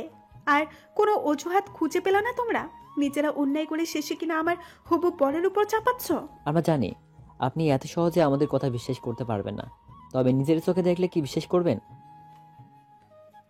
এই বলে লোকটা নিজের মোবাইলটা বের করে আমার চোখের সামনে ধরলো। আমি দেখতে পাই তুমি বেশ হাসি মুখে বিয়ের আসরে বসে আছো, পাশেই তোমার স্ত্রী। যদিও ঘুমটার কারণে তার চেহারা ভালোভাবে দেখতে পাচ্ছিলাম না। তোমরা দুইজন দুজনের সাথে হাসি মুখে কথা বলছো। এই দৃশ্য দেখে মনে হলো আমার চোখ যেন ধোঁকা দিচ্ছে আমায়। নিজের চোখকে বিশ্বাস করতে পারছিলাম না। অনুভব করছি ধীরে ধীরে মাটি সরে যাচ্ছে আমার পায়ের নিচ থেকে। দেখলেন তো ম্যাডাম, আমরা তখন কি বলছিলাম? আপনাকে স্যার বিয়ে করতে চাননি কখনো, উনি অন্য কাউকে বিয়ে করতে চলেছেন, তাই আপনাকে এভাবে নিজের পথ থেকে সরিয়ে দিলেন। এখানে শুধু শেষ নয়, আরও অনেক ধরনের অর্ডার আছে আমাদের ওপর, যা আপনার সাথে করতে হবে আমাদের। আরো অর্ডার? আর কি অর্ডার দিয়েছেন তোমাদের স্যার? আপনাকে রেপ করার হুকুম আছে আমাদের ওপর, আর উনি আপনার অবস্থায় বলেছেন যাতে আপনি নিজেই নিজের চেহারা দেখে ভয় পান। ফ্ল্যাশব্যাক শেষ। শ্রেষ্ঠার মুখে সেদিন রাতের বর্ণনা শুনে বিস্ময়ে হতবাক হয়ে যাচ্ছি আমি। তার মানে ওরা দুজন মিলে তারপর রেপ করে তোমায়? না, সেদিন ওরা আমার কিছুই করতে পারেনি, স্পর্শ পর্যন্ত করতে পারেনি আমায়। পারেনি? কিন্তু কিভাবে সম্ভব হলো সেটা? সেটা শুনলে তুমি আরো বেশি অবাক হবে সোহায়তো।